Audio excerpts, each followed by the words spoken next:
Good morning, everyone. I'm Marcy Marcusa with our team at Information Radio. Thanks so much for joining us here on the show. You're on 89.3 FM, 990 AM on the app and on YouTube. It's 3 minutes to 6, and we're going to have another hot day. Sunny, a high 26, a beautiful fall day in Winnipeg. Brandon, you're looking for 25 degrees and sun today, and up in Thompson, mix of sun and cloud, a little bit of fog. That should burn off this morning, and a high of 23. Let's say good morning to the team. There's Corey Funk. Hi, Corey. Corey directs the show, and we'll be covering your commute. And there's Mr. Abby Adiemi, still wearing a fun summertime shirt. I like it. I approve, even though it's the first full day of fall. Abby is our senior tech on the show, and we'll be on the air covering the forecast. And Mr. Brad Lillies is our producer of YouTube this morning. As always, you can say hi to him there if you're watching the show, stream live. Josh Crabb is here. If you're seeing a shot of the studio, that's who's sitting across from me here, and he's here with your headlines, talking football and other things. What is making news today, Josh? Yes, good morning, Marcy. Winnipeg police are investigating a rash of fires at the constituency office of NDP Cabinet Minister Bernadette Smith. The Winnipeg Fire Paramedic Service says it responded to 4 fires since the beginning of August at Smith's office on Selkirk Avenue in Winnipeg's North End. The office of Families Minister Nahanni Fontaine was also damaged recently. Main Street project is in the middle of a major renovation. The outreach group is overhauling its transitional housing and detox facilities on Martha Street. And as Marcy alluded to, some major rule changes over the next 2 seasons in the Canadian Football League are creating quite the buzz. Why a shorter field, changes to the CFL's Rouge, also known as the single point, and moving the goalposts aren't sitting well with some fans. Your next local CBC News is at 6:30. All right, thanks, Josh. You're welcome. Well, we will hear more from fans on that. We're also going to hear from former bomber Troy Westwood about what he thinks. Spoiler alert, he likes some of this. So let's get into it this morning on the show. If you want to call us, 788-3205. In the first hour of the show, we're going to look more deeply at what is happening down south. We have a health reporter on to talk about the Trump administration's latest medical advice for pregnant Americans.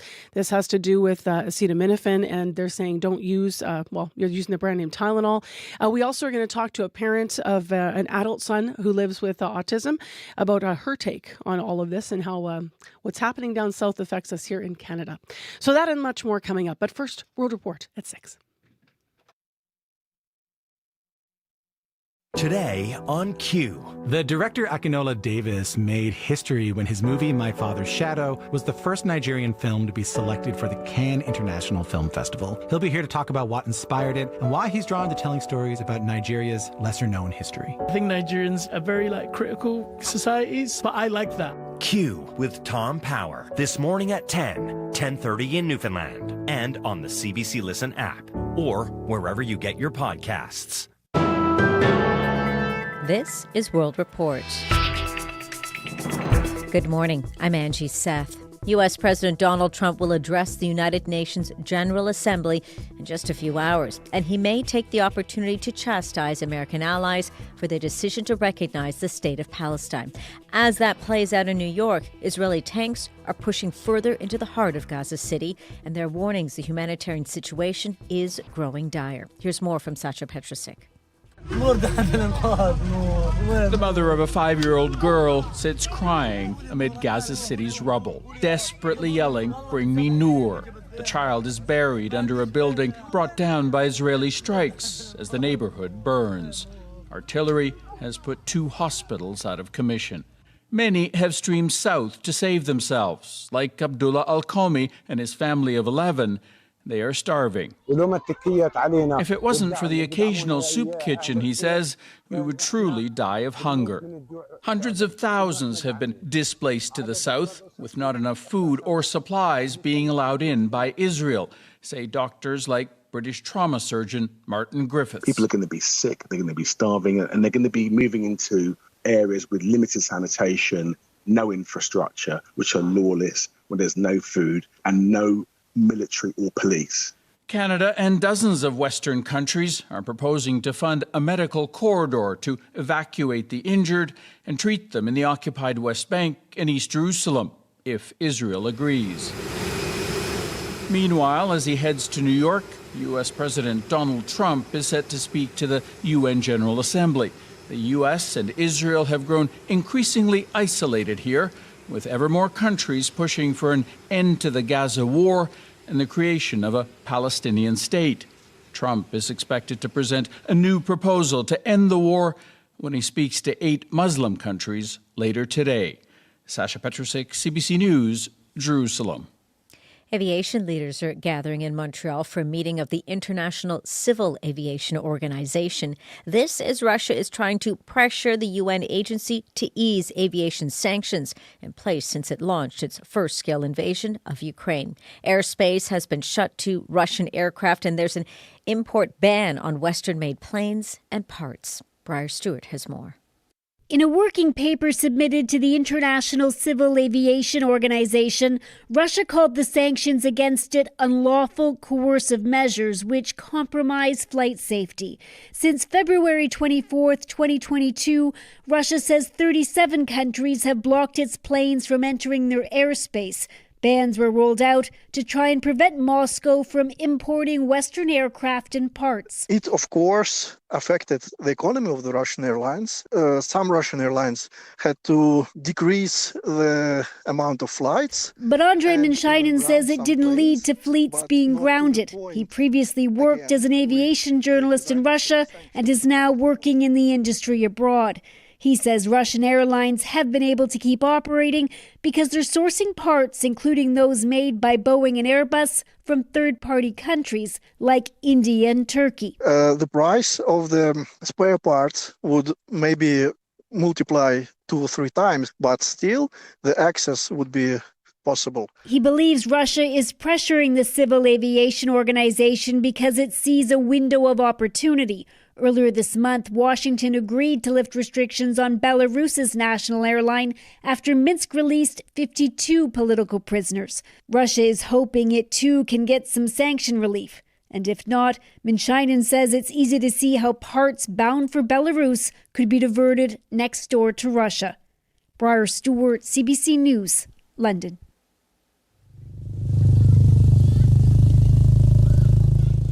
People struggled to get through the thigh-high flood waters in a coastal town north of Manila. The Philippines is cleaning up after being battered by super typhoon Regasa. It is considered to be the strongest tropical typhoon so far this year. In Hong Kong, people rush to get what little fresh food is left, with many supermarket shelves now sitting empty. Regasa is barreling toward the city and mainland China. Most schools and businesses have been closed, and hundreds of flights have been canceled in the region. Authorities in the southern Chinese city of Shenzhen say they have planned to move about 400,000 people out of coastal and low-lying areas ahead of the storm. Regasa is expected to remain in the South China Sea through tomorrow. Back here at home, it's been more than 5 years since the federal government banned what it calls assault-style firearms. And today, the Minister of Public Safety will announce the long-awaited details of the associated gun buyback program. But it comes after the minister, Gary Anasangri, was caught on tape saying police don't have the resources to enforce this rule. Janice McGregor is in our parliamentary bureau. She joins us now. So, Janice, tell us more about this recording. The audio was posted on social media yesterday by a lobbyist for the Canadian Coalition for Firearm Rights. The quality's not great, but in the conversation with an unknown firearms owner, recorded without the minister's knowledge, Ananda Sangari not only scoops himself on today's announcement, but appears to admit that the government will struggle to enforce its own program. The minister suggests the funds available to compensate gun owners are going to be capped. He admits that the amounts offered for some firearms fall short of their value. He even seems to suggest extraordinarily that he'd personally cover the difference or post bail for this constituent if he's arrested for not complying. No surprise, opposition leader Pierre Poilievre took some big swings at this in the first round of question period yesterday. The Minister of Public Safety accidentally told the truth. He said that the gun grab is not worth the money, that it will go over budget, but that they're going ahead with the bad policy because it's good politics. Mr. Speaker, let me reiterate, it's actually a good thing that this conversation was caught on tape. And in fact, it will counter every single claim that this leader of the opposition is making. Let me be very clear, Mr. Speaker. Canadians want responsible gun control. The potential cost of all this compensation, originally estimated by the Parliamentary Budget Officer to be in the neighbourhood of $750 million, that's been controversial from the start and also shifted each time the government adjusts what firearms would fall under this ban. So with all of that back and forth, then, why has it taken so long to get a buyback program in place? Well, the government has struggled to define what the Liberals meant when they called certain guns assault weapons. That's been a long saga, with manufacturers constantly changing characteristics and names, staying a step ahead sometimes of federal lists and regulations. It's a struggle to figure out how to confiscate weapons safely. Who's best to do this? Some police, most notably the OPP in Ontario, have refused to participate. CBC's Janice McGregor for us in Ottawa. Thanks, Janice. You're welcome. And finally, first, CBC News has learned that Marineland wants to move its remaining beluga whales out of the country. The once popular Ontario amusement park is asking the federal government for permission to move the mammals after years of controversy over its treatment and use of whales and dolphins. The CBC's Katie Nicholson has more. The aquarium features the world's largest acrylic panel. Chimelong Ocean Kingdom is one of the world's largest oceanariums. And the Chinese theme park is considering adding belugas from Ontario to its collection. A federal government source familiar with the file confirmed to CBC News that Marineland Canada has applied to the federal government for permits to export its remaining 30 beluga whales. A 2019 act outlawed keeping whales and dolphins in captivity for breeding or entertainment in Canada. Camille Labchuk is the executive director of Animal Justice. She sees this as a test of that law. So the government is going to have to grapple with the question of, is it in the interests of these whales to be sent to potentially another aquarium where there could be exploitation all over again, there could be breeding all over again, there could be entertainment shows. It's not as simple as just calling up FedEx and say, hey, I've got a shipment for you overnight, please. Andrew Treitz is the director of marine mammal research at the University of British Columbia. He says the animals also have to be healthy enough for transport. There will be assessments done both with blood work, looking at feeding records to make sure the animal's been feeding consistently, any signs that the animal might be off for any reason, and all those would be red flags.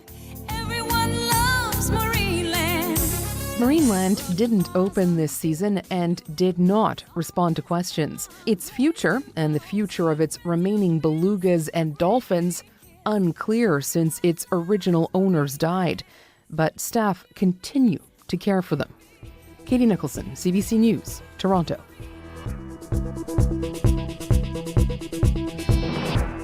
And that's the latest national and international news from World Report. For news anytime, go to cbcnews.ca. And if you're enjoying the World Report podcast, please follow us. Tell a friend. It helps spread the word.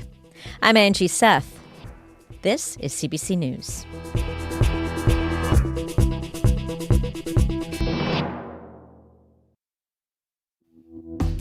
Good morning, everyone. I'm Marcy Marcusa. This is Information Radio. We're live in downtown Winnipeg on our CBC studios.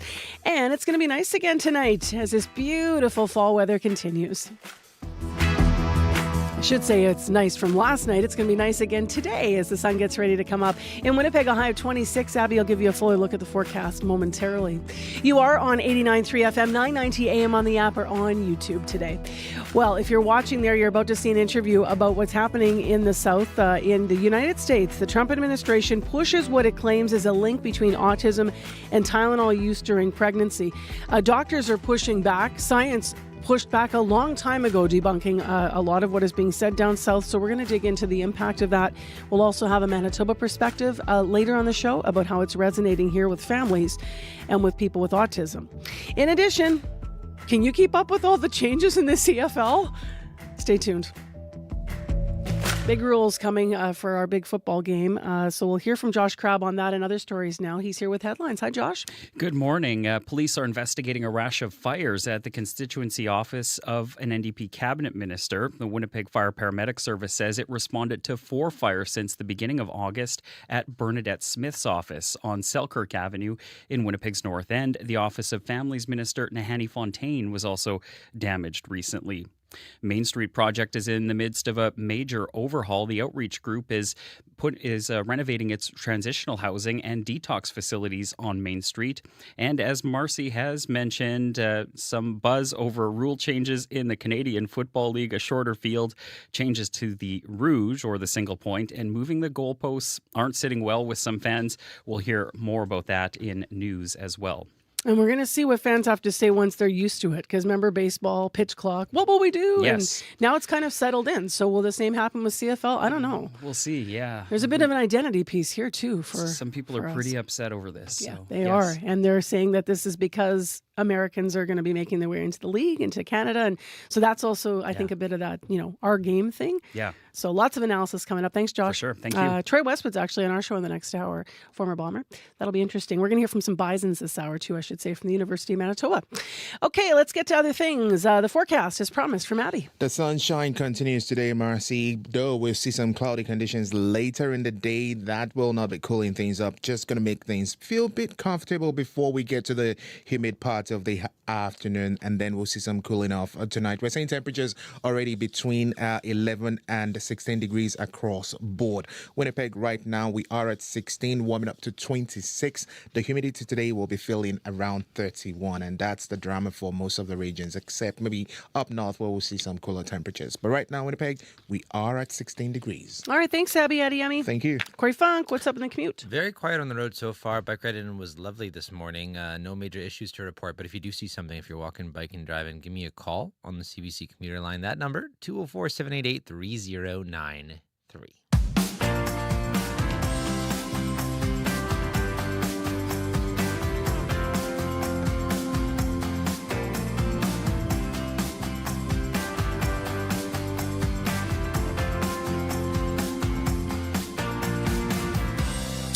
Well, as I mentioned, U.S. President Donald Trump and Health Secretary Robert F. Kennedy Jr. are changing medical advice for pregnant Americans. They say the use of the common painkiller acetaminophen, the active ingredient in Tylenol, during pregnancy may increase the child's risk of autism. That is what they are saying. There's been widespread criticism of this announcement from the medical community and a lot of debunking this as not scientifically sound. But let's talk about it with Christy Kirkup. She's a national health reporter for the Globe and Mail. Good morning. Good morning, Marcy. How does the administration in the States justify what it claims are ties between acetaminophen and autism and vaccines and autism, which they continue to espouse, Robert F. Kennedy Jr. in particular, as we've heard previously? How are they justifying this? You know, this is such an important question, Marcy, and I'm really glad we're having this conversation this morning because, of course, this moment carries implications not only for Americans, but Canadians who are highly exposed to what Donald Trump says and does, along with high-ranking members of the U.S. administration, which, as you well note, this announcement being met with strong condemnation from a number of organizations, both south of the border and here in Canada. And the FDA is going to be notifying doctors that the use of acetaminophen, the active ingredient in Tylenol, that it, quote, can be associated, again, these are the claims being made by the U.S. administration, with an increased risk of autism, which, again, is not supported by the science. Doctors speaking out to say that this is simply not true. And yet, I think what we're really looking at here, Marcy, and this is perhaps a preoccupation of mine. It is a preoccupation of mine because I have covered politics for many years and cover health really closely. And there are broader concerns about the extent to which this administration is politicizing the health file, that it is not about taking scientifically informed positions, that these are ideological positions. And you note conference about vaccination as well, and this long-standing question of do vaccines cause autism, that has been debunked over decades, and yet again Trump and those standing with him yesterday saying that they're going to be exploring this further, and people feeling like this is really turning back the hands on what the research has told us. What does this mean if you're pregnant? Because someone who's pregnant might be listening to all of this and leaning in and wondering. Yeah, again, such a good question. So this is not going to restrict use for individuals, both in the United States and elsewhere. Again, the FDA will be, as I mentioned, sending this risk notification to physicians, again, because of the position being taken by the players in U.S. health. But again, what doctors end up doing, that's a whole other question. I think we can anticipate there's going to be more questions that are posed not only by individuals in America, but also in Canada as well. Maybe wondering what this all means, and maybe having questions for primary healthcare providers, which, as we know, millions of Canadians struggle to access. And so, health agencies and doctors saying that really the position around acetaminophen use in pregnancy, that their suggestion is that this should be done when it's medically needed. For example, if an individual has a fever, that it should be at recommended doses, and it should be for the shortest duration necessary, which again I think would be the standard application, which is use this at the smallest dose. For the shortest amount of time. For example, individuals who develop a fever during pregnancy, that this is risky, and that is actually well documented risk for both the individual who's pregnant and also for the baby as well. Again, this has been used for individuals who obviously need that during the time of pregnancy. What has the Canadian Medical Association said about all of this, Christy? So the Canadian Medical Association has not come out and offered a specific reaction to this announcement yet. It has raised broader concerns about the issue of health misinformation and the dangers that are associated with it.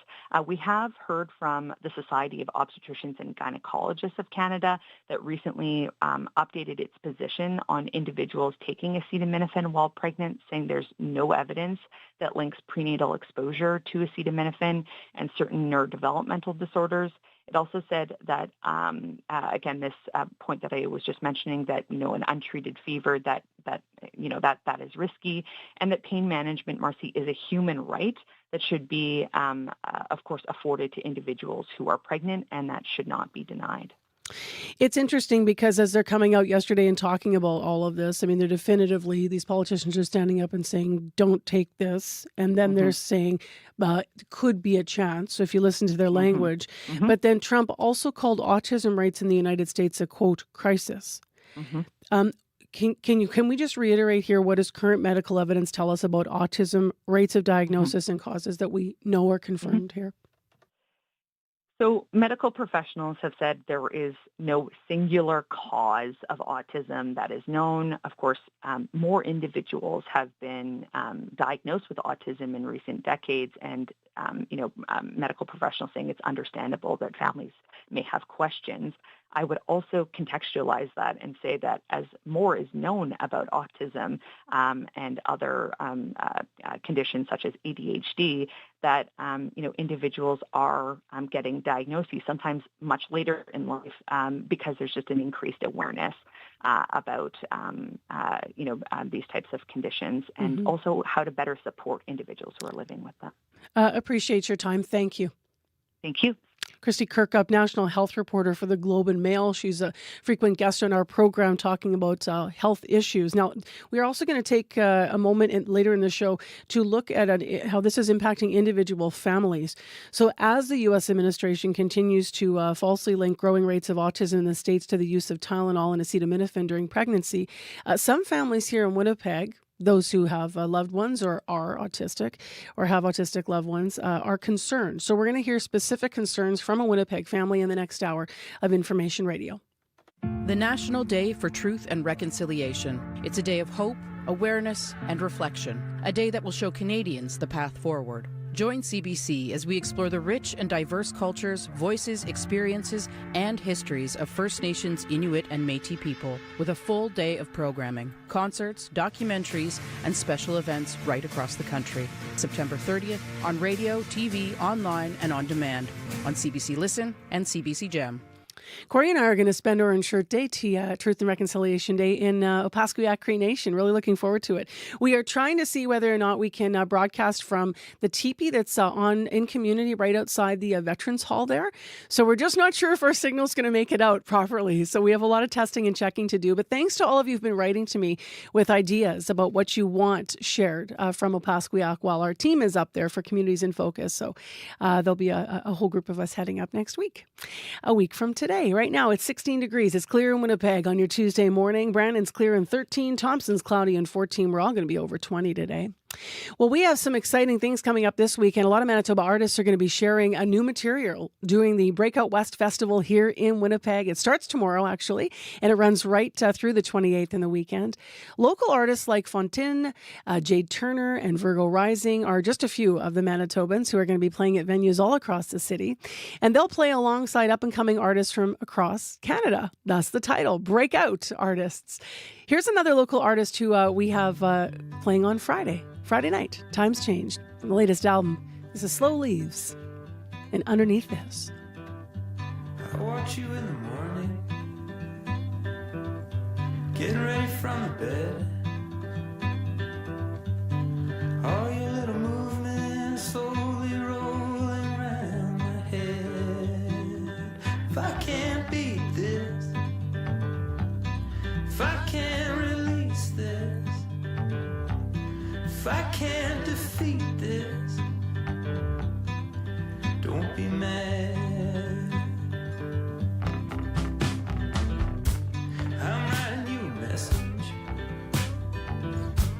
I'm conjuring every sound, I'll whisper you a song to sing when no one's around. But if I can't beat this, if I can't release this, there's nothing underneath this. Don't be sad. I can feel the sunlight creeping like a spider on a ledge. I pretend to keep on sleeping, but it's too late for that. Like a spinning wheel through a flickering light. You apologize for waking me up, I say that's alright. If I can't beat this, if I can't release this, if I can't defeat this, don't be mad. If I can't unleash this, if I can't repeat this, there's nothing underneath this, don't be sad.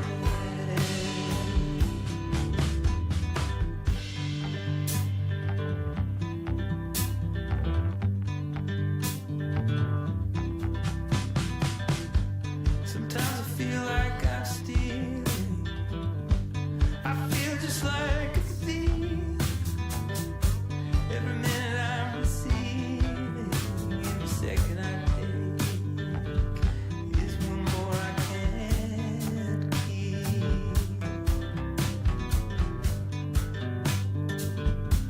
If I can't beat this, if I can't release this. Man, there's going to be some good music in town all weekend long and in our CBC studios as well. We've got some special shows planned for Friday. Slow Leaves, underneath this. Slow Leaves is playing Friday night at the Times Change High and Lonesome Club. This is all part of the Breakout West Festival that's going to be happening all through the weekend in Winnipeg.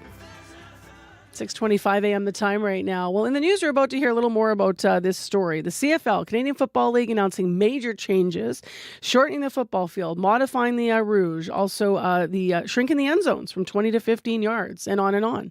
So how do Winnipeg Bison football players feel about that? CBC's Jim Agapito checked out that point of view at the University of Manitoba yesterday.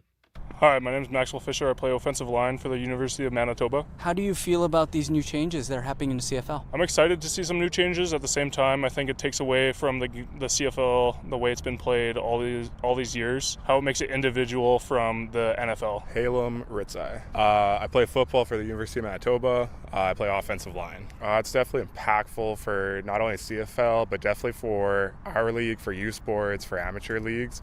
I think everyone's going to try to adapt to it, and I like some of the rules. I think they make sense, but there's also some questions on how it's going to work in the future for CFL. I think the Rouge kind of makes sense, seeing a team lose off of a missed field goal through the end zone. I think that's really tough for a lot of teams. I've experienced it, so I do agree with that rule 100%. The only one that I question will be the game clock. Seeing that 35 seconds being an automatic clock, it's kind of more so looking at kind of like the ends of the games. Like CFL, it's exciting when it's like the end of a game and there's so much time left in CFL, and I feel like this like clock change, it's just gonna kind of bore it out. Josh Vitt. I played growing up and stuff, and now I just play touch. I feel like some things are good. Reducing the field could be good because some stadiums like Montreal are like warped at the end, so being able to just fix that means that's going away. Some I feel are pointless, like having to have benches on opposite sides. Who cares? Okay, as a person that plays football, how's this going to change the way that you play the game now? Same as Halem, my friend over here. I'm in my final senior year. It won't affect me drastically. I'll still enjoy watching CFL. I'm still going to support CFL. If youth sports adapt the rules, I'm still going to continue watching and supporting youth sports players in football. I think, if anything, it will affect high schools drastically if they have to adapt the rules, because that involves a bunch of funding to redo the fields, remove and redo the goalposts.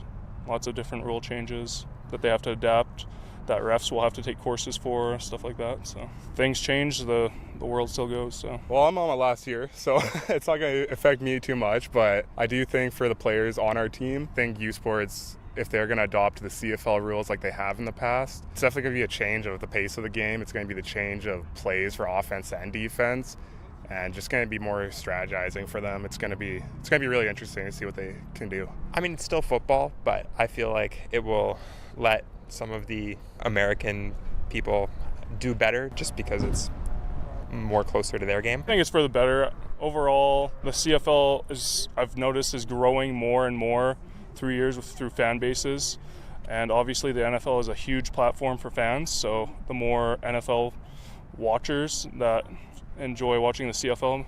I just think it's becoming more Americanized, and I think the CFL is trying to adopt to what the NFL is doing, and I think just for just Canadians watching football, we're unique with it. We have our unique rules with it, and I think the people, kind of older generations, are going to kind of not be a fan of it, but I think for the new upcoming players, it's exciting to see how that's going to play out. The CFL has a very Canadian personality because of these rules. Like, how do you think that will affect how people view the CFL? It will change their opinion a little bit because people think, oh, they're just trying to copy American football, but at the same time, the fans who love the CFL will still continue to love the CFL. Will that take away from you watching the sport? No, I'll support CFL no matter what, for sure. I feel like as long as it keeps young people enjoying football, it's a good thing. Will it change you from watching, I guess, the CFL? Of course not. No, I'm a diehard Bomber fan through and through. It's a talker. That was CBC's Jim Agapito speaking to some Bison football players over at the University of Manitoba and also fans. So what do you think of the new rules? We're going to have more analysis coming up in the show, but you can call us. We'll get some calls on the air. 788-3205. Which ones do you like? Which ones would you punt away? 788-3205. Business news is still ahead here on CBC.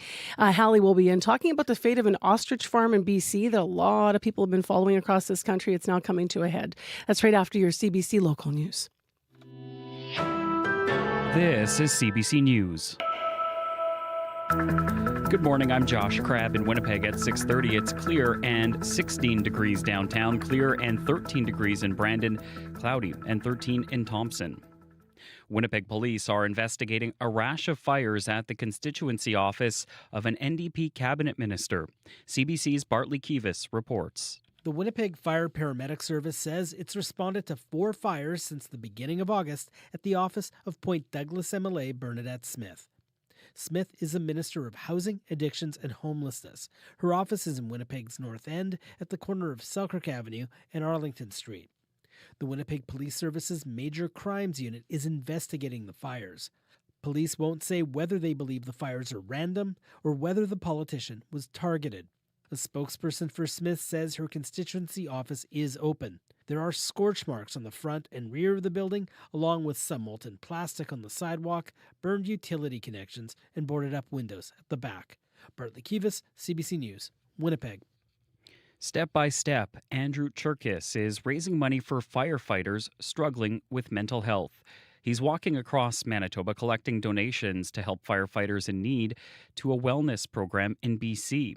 Cherkis says he had planned to do the walk all by himself, but he says the road was wearing him down, so he turned to his firefighting community to help him finish the journey. Splitting it up between 10 other firefighters it's just getting that much more awareness out there. As disappointing as it was for me not to finish the job myself, to be able to have everyone step up and the extra awareness it's bringing to the topic of PTSD and firefighter mental health is awesome, and it maybe was a blessing in disguise.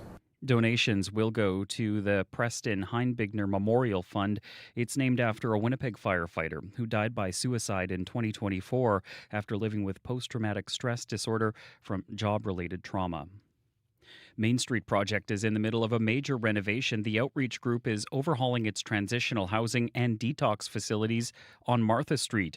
It's almost done the first phase to renovate the transitional housing building. Executive Director Jamil Mahmood says their main focus is to make the space nice for people who rely on its services. We often said when we started this project that it was really about bringing the love that we give to our community every day into like a physical manifestation of making the building reflect that as well. And as an organization, we've never really had the opportunity to like redo our buildings on this stage. Our renovations have all been kind of emergency-based renovations, kind of just fixing one thing at a time. The work is being done largely with federal funding. The refreshed building includes a new kitchen, a communal space, new electrical, plumbing, and HVAC systems. Mahmood says they will soon move on to phase 2, renovating the detox facility. A St. Boniface chocolatier is in a bitter dispute over her building. The city says the roof of chocolatier Constance Pop is not strong enough to handle snow loads. Owner Constance Menzies has been ordered to reinforce the roof at her own expense, but Menzies says the problem is caused by an apartment building being built next door. She appealed the order at City Hall yesterday, but it was denied. Menzies says it's disappointing. I don't even think the word disappointed covers it sufficiently enough. I'm quite stunned, and especially disappointed because the city acknowledged that it was the developer that it's his responsibility to take over the costs and the liability of bolstering the roof. The city had approved the building with a condition the developer work out an agreement to deal with the snow, but Menzies says that hasn't happened. She estimates it will cost $50,000 to $150,000 to bolster the roof, which she says could put her out of business. And finally, as you've been hearing on Information Radio this morning, the CFL's changes are not going over well with some fans. Colin Doyle says he plans to cancel his Blue Bombers season tickets if they go ahead. Starting next season, there'll be no single point for missed field goals or punts or kickoffs that sail through the end zone. In 2027, the goalposts will be moved to the back of the end zone, and the field will be shorter with the elimination of the 55-yard line. Doyle says the changes will make the CFL look more like the NFL, and he doesn't want that. We know how to put on a show here in Winnipeg. And we've, 11 straight sellouts? You're trying to tell me there's something wrong with our game?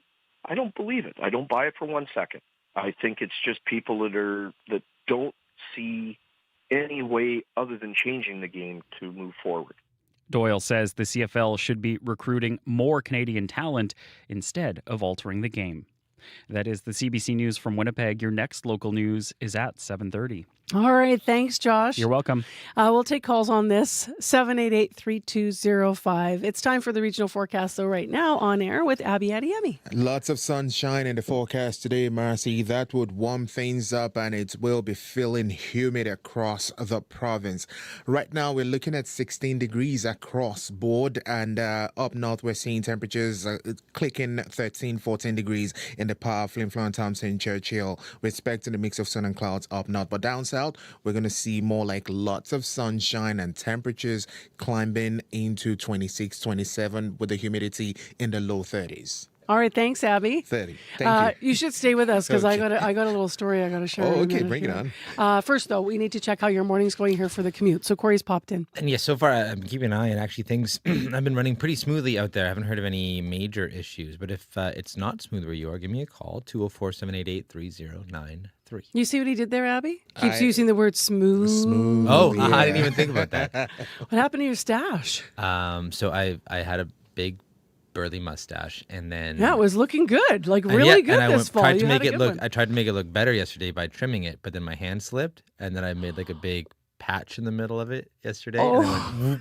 And then I tried to rescue it, but then it just got worse and worse and worse. And then by the time I fixed it, I'm like, no, we're past the point of no return. So we're just starting fresh again. It's gone. Yes, I know. You ever And- done and that, just- Abby? Slip with this trimmers or whatever? Just sometimes when I try to add the fades to my hair and I get like a very curvy, weird, I'm just going to take everything off, like shave it all off. My dad, his barber wasn't around, so my dad went to some other barber, and he sat down, and both my parents went, and my mom sat, and they both have short hair. My mom said, "Oh, just a normal short trim." She gets a trim very similar to what she would get. That's great. Sits down. My dad trades, gets in the chair.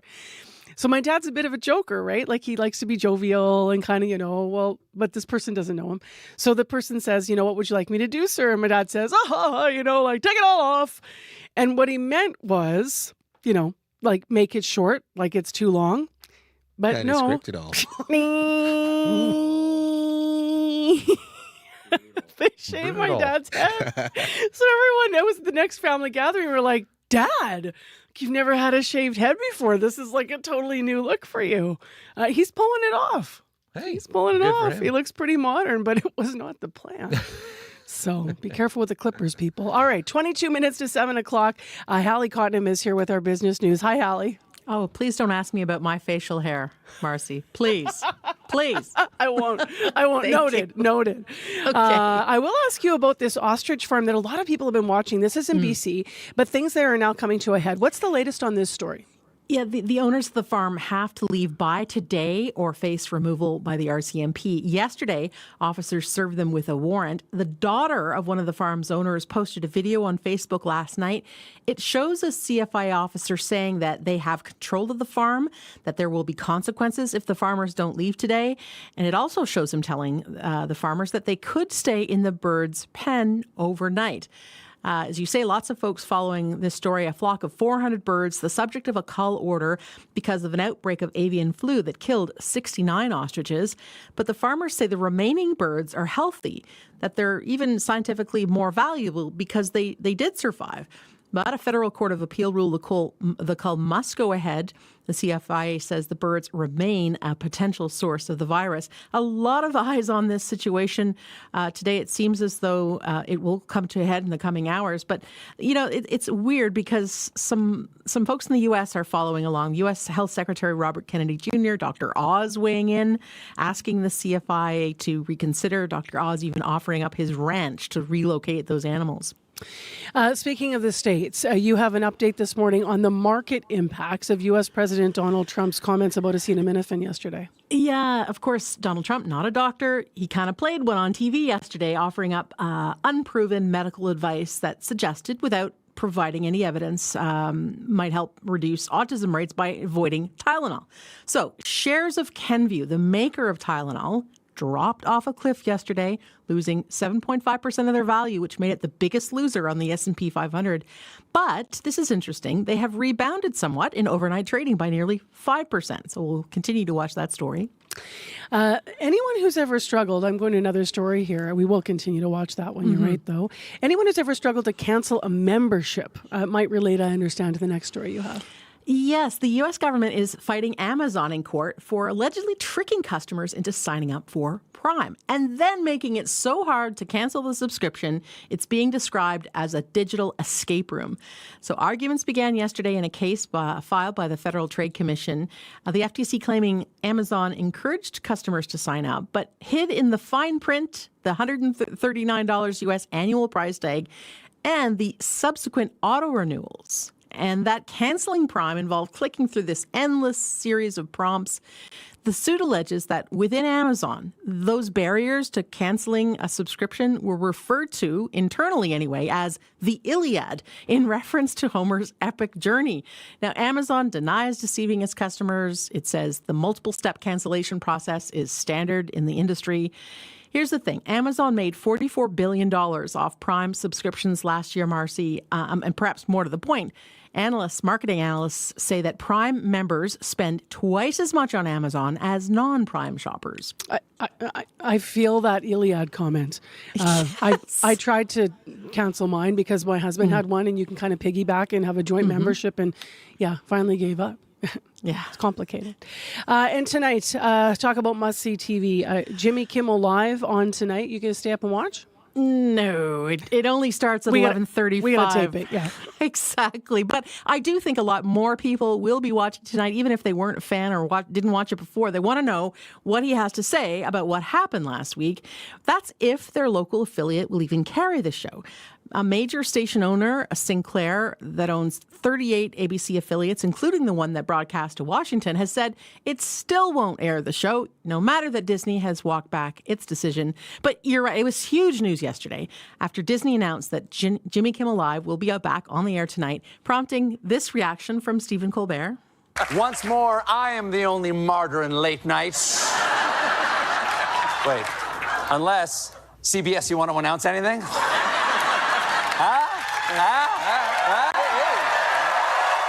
You likely heard, Marcy, that Disney said that it had talked with Kimmel, but didn't say why it was reversing its suspension. But here's something new. A spokesperson for Turning Point USA, that's the organization founded by Charlie Kirk, now headed up by his widow, says that Disney and ABC are caving by putting the show back on the air tonight. Bottom line here, the controversy really has exposed these links between these major networks, their owners, and the approvals they need from the FCC, from the U.S. government for their mergers and acquisitions.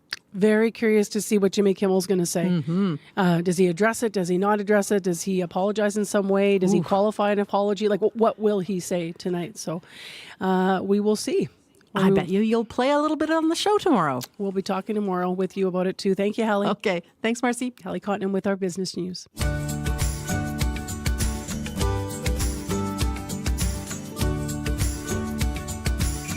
How you doing, everyone? Here we are, first full day of fall, also known as Tuesday. Thanks for being with us this morning. Well, let's plug into what's happening with national and international politics. It is another day for Prime Minister Mark Carney at the United Nations conference in New York. He's there through Wednesday. But yesterday, he elaborated on the federal government's decision here to officially recognize the state of Palestine. It's a promise Carney made back in July. Here's part of what he had to say, speaking at the UN conference to world leaders. Since 1947, it has been the policy of every Canadian government to support a two-state solution for lasting peace in the Middle East. This position envisioned the creation of a sovereign, democratic, and viable state of Palestine, building its future in peace and security alongside the State of Israel.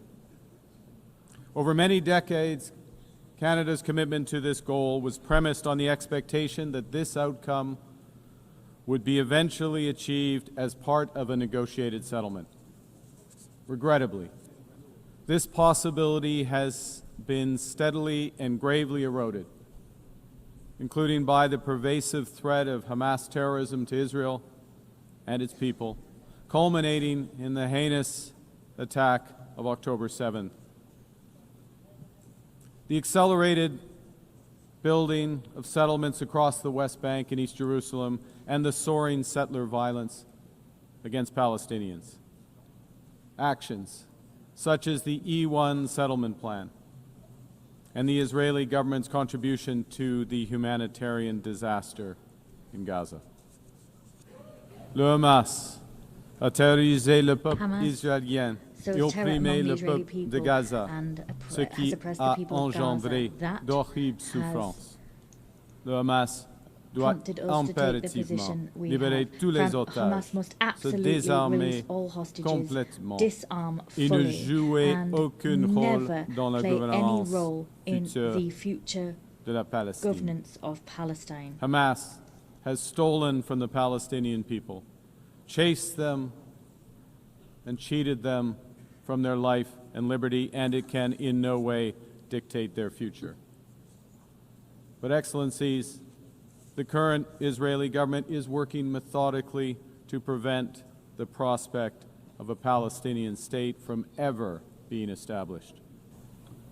Il poursuit sans relâche l'expansion des colonies And tirelessly continues cisjordaniennes, settlement expansion ce in qui the est West Bank. illégal That is au regard du droit illegal under international. international law. Sa constante agression Its contre constant Gaza a aggression fait against des Gaza dizaines de has milliers de morts civiles, claimed the lives forcé of tens le of thousands of déplacement civilians. It has de plus d'1 compelled million the de displacement of personnes more than et 2 causé million people une famine and caused dévastatrice. a devastating Une famine. autre violation Another du droit violation international. of international And it law. is now the avowed policy of the current Israeli government that there will be, and I quote, no Palestinian state. In this context, Canada recognizes the state of Palestine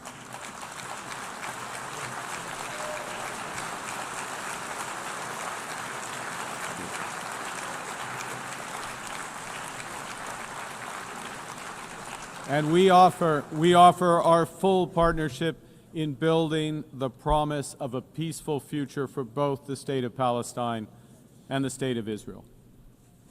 Excellencies, Canada is under no illusions that this recognition is a panacea. This recognition is, however, firmly aligned with the principles of self-determination and fundamental human rights in the UN Charter, and it is fundamentally consistent with the policy of the Canadian government for generations. We take this action as part of a coordinated effort led by France and Saudi Arabia, a coordinated effort to provide the possibility of peace and a two-state solution. Recognizing the state of Palestine, led by the Palestinian Authority, empowers those who seek peaceful coexistence and the end of Hamas. It doesn't legitimize terrorism. And in no way does it compromise Canada's steadfast support for the state of Israel, its people, and their security, because that security can only be ultimately guaranteed through the achievement of a comprehensive two-state solution. As Prime Minister Mark Carney speaking from New York on Monday, we will have more political analysis coming up in a few minutes here on Ottawa Report. Opaskwayak Cree Nation, let's talk. CBC wants to get to know you a little better. I'm Felicia Adam. CBC's Communities in Focus is coming to OCN September 27th to October 1st. What do you want us to know about your community? What stories are we missing? I can't wait to meet you. Communities in Focus. Visit cbc.ca/Manitoba/community for details. So all these fall pictures continue to come in. Leona Mayer writing in for our album that we're putting together here at the morning show of Autumn in Manitoba. Here's one she writes from about as far east as you can get in Winnipeg. This is the George Olive Nature Trail in Transcona. And she says it displays a moody Manitoba morning. And I know you're not seeing it on Facebook. I just got this in, so we'll provide pictures a little bit later.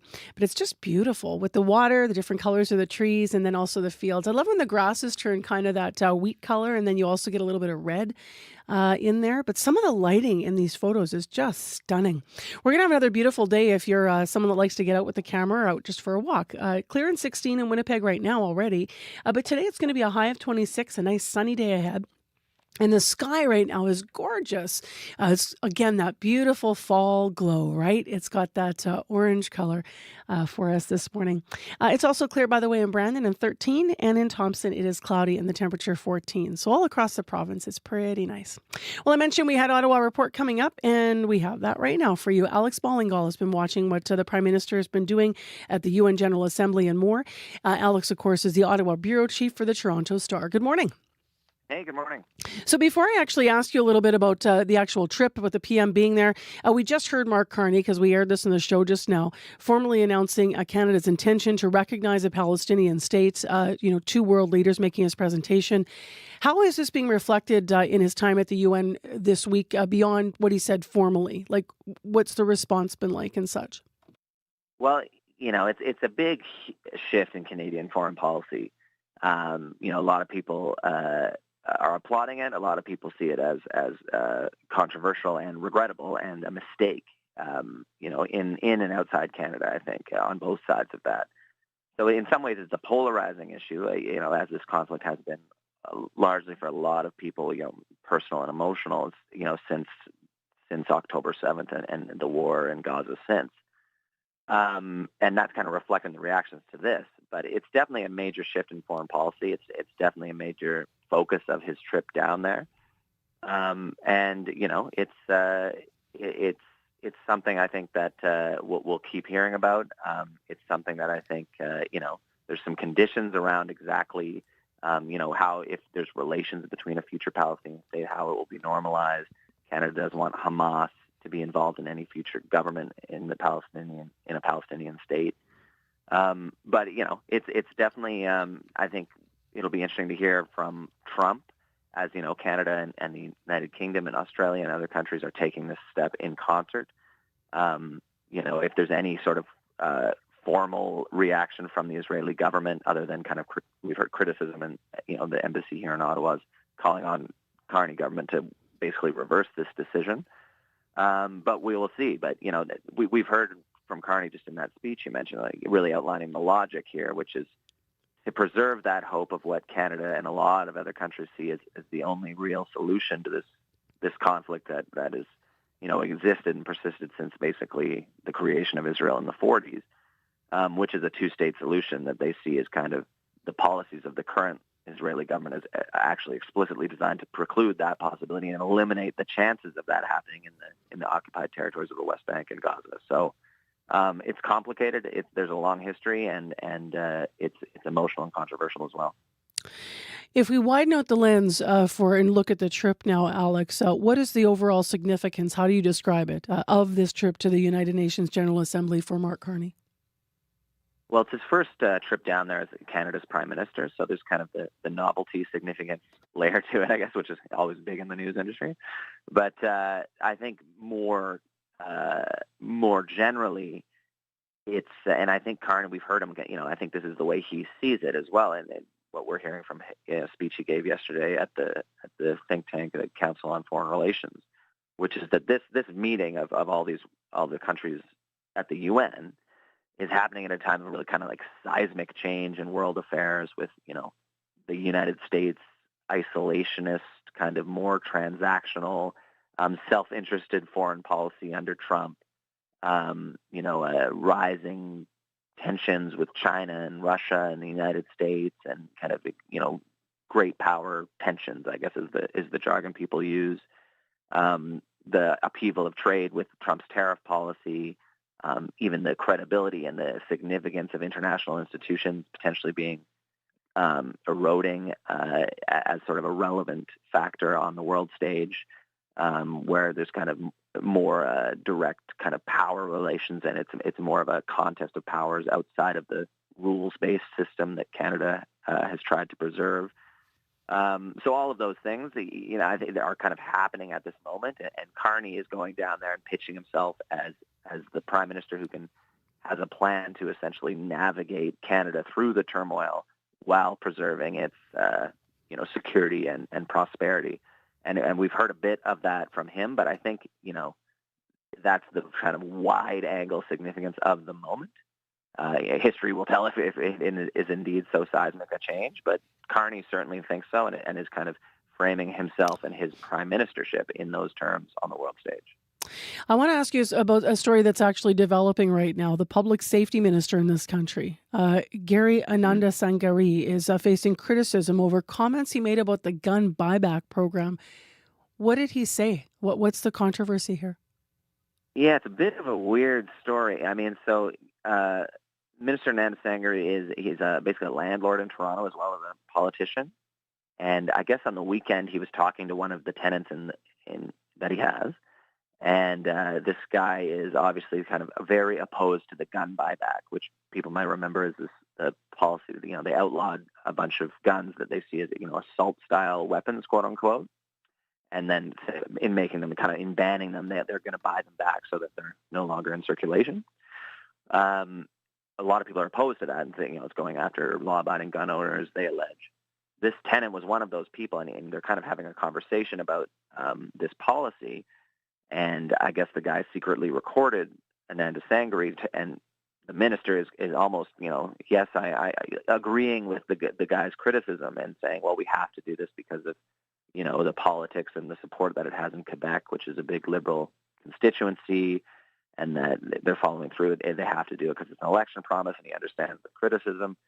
So, it seemed like in some ways, and this is how, it's been interpreted by people who oppose this policy as him kind of undermining or expressing, signaling that he doesn't entirely support his own policy.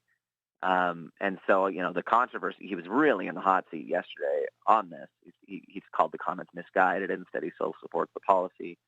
But, I think it's angered gun control advocates who now question his sincerity and support of a policy that they want to see happen.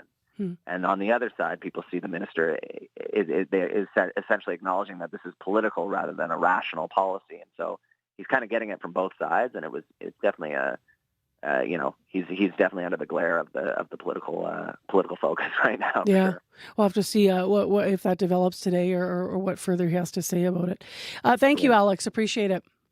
Yeah, no worries. Thanks for having me. Alex Ballingall, the Deputy Ottawa Bureau Chief for the Toronto Star. We talk to him on Tuesdays here on Information Radio on CBC. I'm Marcy Marcusa with our team here at the show. Thanks for being here. It is time to find out what else is making news headlines. Josh Crabb has popped back into our CBC studio. Good morning. The Winnipeg Fire Paramedic Service has responded to 4 fires since the beginning of August at the constituency office of Point Douglas MLA Bernadette Smith. Smith is also the Minister of Housing, Addictions and Homelessness. The Winnipeg Police Service's Major Crimes Unit is investigating. Detectives, though, aren't saying whether they believe the fires are random or whether the politician was targeted. A firefighter is raising money for others in the profession living with mental health challenges. Andrew Cherkis walked across much of Manitoba collecting donations for the Preston Heinbigner Memorial Fund. It's used to send Manitoba firefighters in need to a wellness program in British Columbia.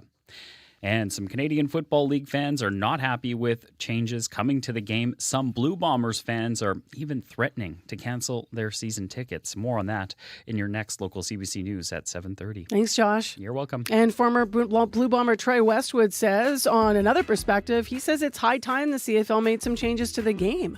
His perspective is, for years, he sat on the sidelines watching several teams in the league lose money. But is changing the game the answer? We're going to talk to Troy Westwood live on InfoRad in the next hour of the show. 2 other stories. The U.S. administration linking growing rates of autism in the U.S. to the use of Tylenol and acetaminophen during pregnancy. That part you know. And that part you know has been also debunked by scientists. Some families here in Winnipeg are very concerned about all of this as it's developing. We'll find out why when we hear from one of them in the next hour. And then at 7:40, an Indigenous Playwriting Festival is making its return to our city this week, featuring 6 aspiring new playwrights in their first ever read-through. We're going to be joined by one of them and her mentor in studio to tell us all about the experience and what the festival means to them. So great hour ahead here on CBC's Information Radio. It's clear 16 in Winnipeg, a high 26 with sunshine, and your morning commute so far so good so early. 788-3093 if you need us. World Report is next.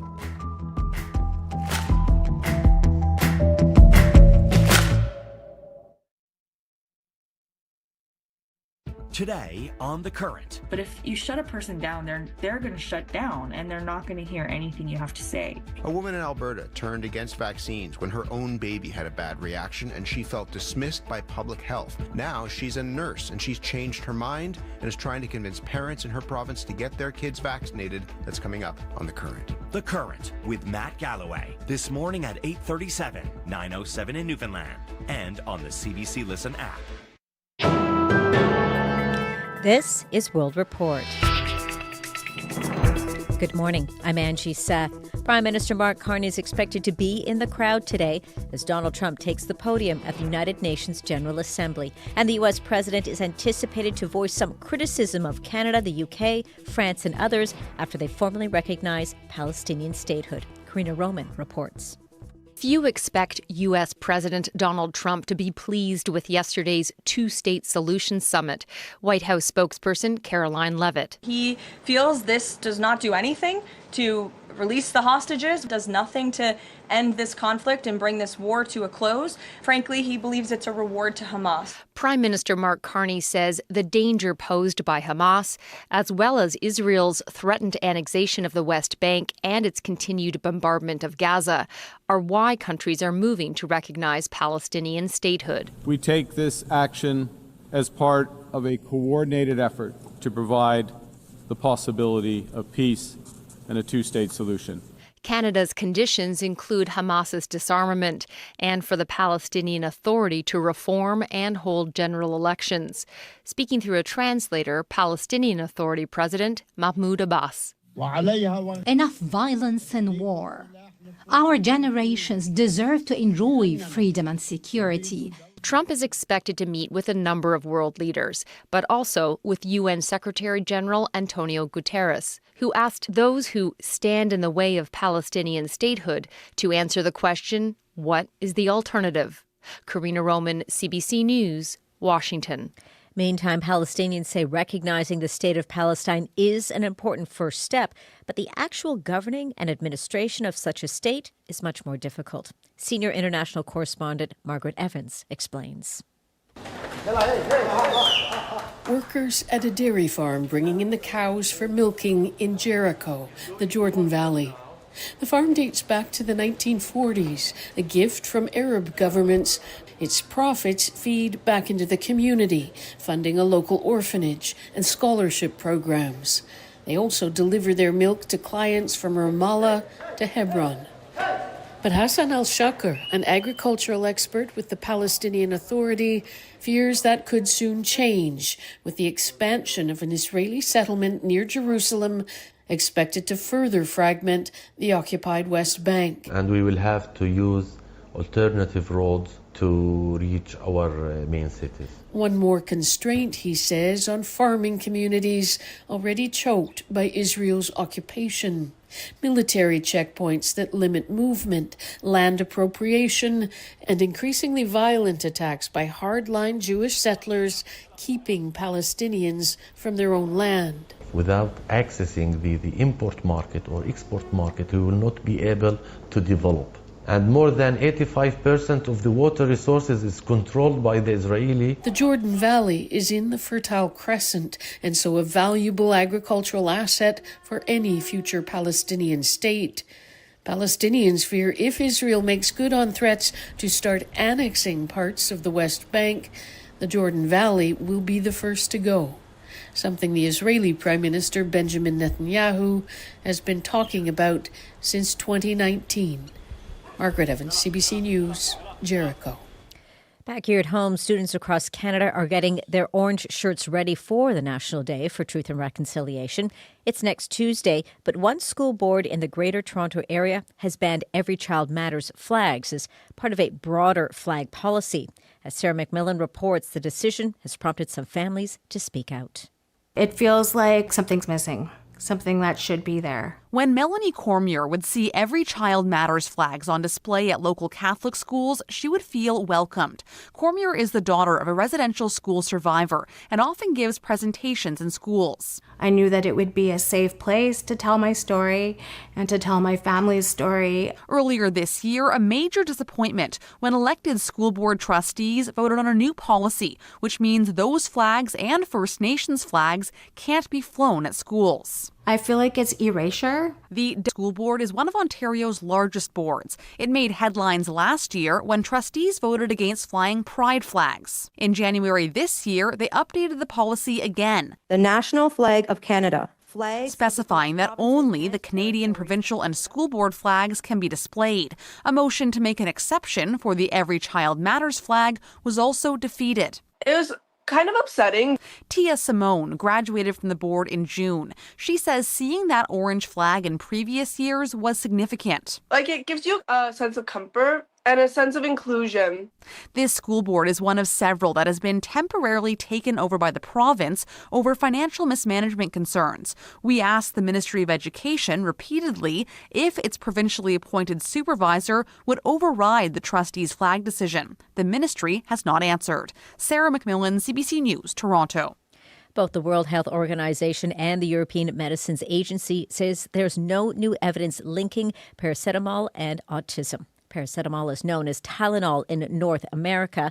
Yesterday, U.S. President Donald Trump linked the use of the popular pain medication during pregnancies to autism. A WHO spokesperson calls the evidence inconsistent, and the EMA says paracetamol can be used when needed during pregnancy. The long-fought ostrich cull at a farm in British Columbia now appears imminent. The Canadian Food Inspection Agency ordered the cull months ago amid avian flu concerns. Now federal agents and police are on site. And as Yasmin Ranaya reports, the farm owners have been ordered to leave today. We'll let you feed them right now, and then you need to leave the property. A CFIA agent is captured on video serving the owners of Universal Ostrich Farms search warrants. This is so wrong. Look at me in my eyes. Farm spokesperson Katie Pasitny, in tears, begs for the lives of the roughly 400 ostriches to be spared. As supporters shout at the RCMP officers on site. The ostriches were ordered killed in December after 2 dead birds tested positive for H5N1 avian flu. The agency says culling the entire flock is necessary to prevent further spread of the virus. But the farmers maintain the birds are healthy and could be used for scientific research. Infectious disease specialists like Angela Rasmussen disagree. You cannot tell, especially in an older ostrich, if this ostrich is sick just by looking at it. The only way that we can be absolutely sure that these ostriches do not have H5N1 is to cull them. The farm has appealed the cull order in Canada's highest courts, which have repeatedly ruled that the order is lawful. They are now trying to get their case to the Supreme Court of Canada. Hoping the fate of the birds is determined in the courts, not at the hands of CFIA agents. Yasmin Ranaya, CBC News, Vancouver. Jimmy Kimmel will be back on television tonight. Disney and ABC making the announcement following intense public backlash to the suspension of Jimmy Kimmel Live. It came after the late-night talk show host's comments about the death of conservative activist Charlie Kirk. But not everyone is ready to welcome Kimmel back. Here's more from Steve Futterman. On late-night TV last night, there was celebration. Our friend Jimmy Kimmel will be back on the air. Seth Meyers told his audience on NBC. Stephen Colbert told those watching his show on CBS. Our long national late nightmare is over because Disney announced that Jimmy Kimmel Live will return to air. Less than a week after Kimmel was indefinitely suspended, ABC and Disney reversed course. And tonight Kimmel will be back. In a statement, Disney said its decision last week was to avoid further inflaming a tense situation. It said some of Kimmel's comments were ill-timed and insensitive. ABC's change of heart came hours after a rally took place in front of the theater where Kimmel's show is taped. Democratic Congresswoman Laura Friedman represents the Hollywood area. Let us call this what it is. It is an attempt at blatant government censorship. Also yesterday, 400 prominent figures in the entertainment industry signed a letter urging Disney and ABC to put Kimmel back on the air. Among those attaching their names to the letter, Jennifer Aniston, Robert De Niro, Meryl Streep, and Martin Short. While Kimmel will be back on the air, not every ABC station will carry the show. The Sinclair Broadcast Group, which owns 38 ABC affiliates, says it's keeping the show off its stations. Sinclair says talks with ABC are ongoing. Steve Futterman, CBC News, Los Angeles. And that's the latest national and international news from World Report. If you're enjoying the World Report podcast, please follow us and tell a friend. It helps spread the word. And for news anytime, go to cbcnews.ca. I'm Angie Seth. This is CBC News.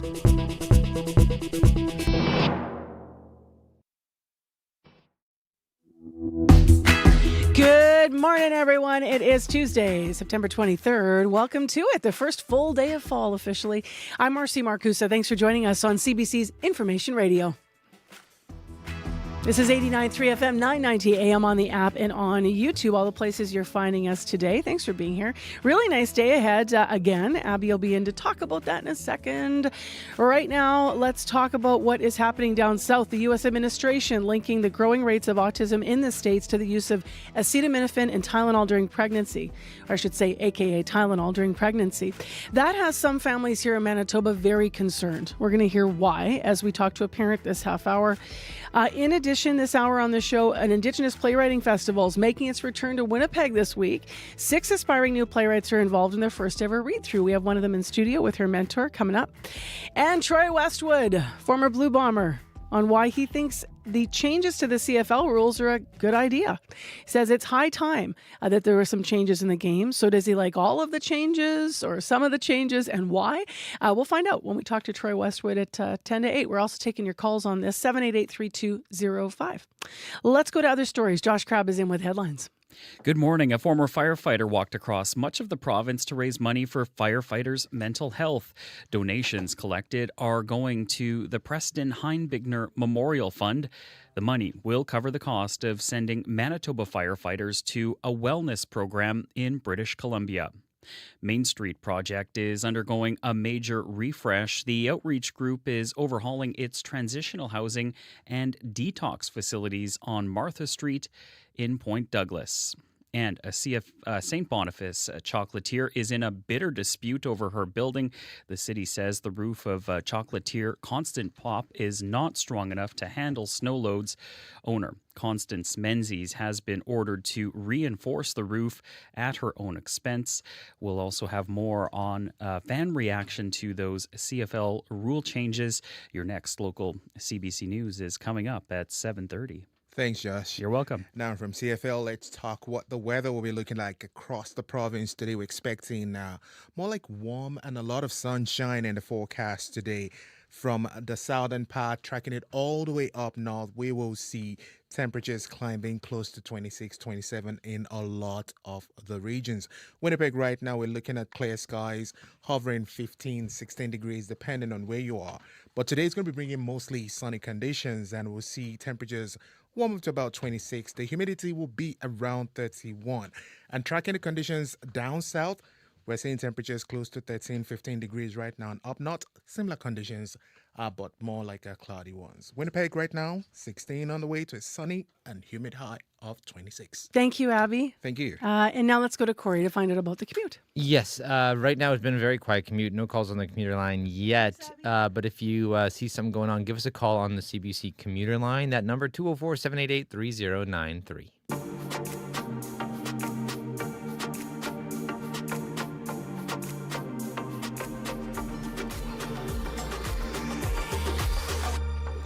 Well, let's pick up talking about a story that last hour we heard more about. Yesterday, U.S. President Donald Trump said pregnant women should not take acetaminophen, also known by the brand name Tylenol. The statement comes after U.S. Health Secretary Robert F. Kennedy Jr. promised earlier this year to determine the cause of autism. Now, it is a claim for which researchers have not found any conclusive evidence. That's what our first hour interview was all about, was debunking what is coming out of the administration in the States, looking at the science and the studies that have been done about this. The news is troubling for a lot of people, including my next guest here in Winnipeg. Kaylin Falk is a mother who lives here in our city. Her 28-year-old son, Noah, is autistic and is nonverbal, which is why we don't have Noah with us on the air. But Kaylin is with us over Zoom with her concerns. Good morning. Good morning. So what went through your head when you heard yesterday's, Trump and Robert F. Kennedy Jr. standing up there and saying this? Well, two thoughts came to mind. First of them is, this is clearly a distraction. This isn't how science works, and this is not an administration that has shown a commitment to helping or encouraging or supporting the autistic population. So this is just a distraction. We're filling time where we should be looking at something else, like the rise of authoritarianism, or the suffering of many people. So first of all, this is just a distraction. We shouldn't play into it too much. And the second thought is, the only time that we get to talk about autism is when it's framed as this is a problem that needs to be fixed, where as parents of autistic people, we would love for there to be a really open-hearted conversation about how best to support this population, for autistic people wanting to be seen and centered in the conversation, which I know can happen today with Noah. But so those are my two thoughts. This is a distraction, and also this is just replaying this old trope of autism is a problem that needs to be solved, instead of what is autism telling us about the way our society runs, and how can we actually develop strong support networks and circles of care for anybody that's having a different kind of experience. How does the narrative impact families like yours and autistic people and caregivers when something like this bubbles up? Because you and I have talked in the past about different tropes that come up, misinformation, all these links that have been, disproven. But how does all of this sort of impact people, that narrative that, as you put it, autism is something to be fixed? Yeah, and that's one thing I've really appreciated, is that we've been able to talk over the years about this experience. I think so. Noah's 28, and ever since he was diagnosed, before he turned 2, the question has always been, what have you done to cause this? Is he working hard enough to solve the problem? And we've joked about it before because it's so filled with disinformation, but it's really harmful. And I think what parents need is not more blame or judgment. They need a little bit more understanding. And certainly what the autistic population needs is to say, this is my experience and these are my needs, and how can we meet them? So again, we're having this conversation that doesn't go anywhere, but it does actually cause harm to us. We're just being told again and again, what did you do to cause this? It's interesting because you say that this is since Noah was first diagnosed, you felt like this comes up.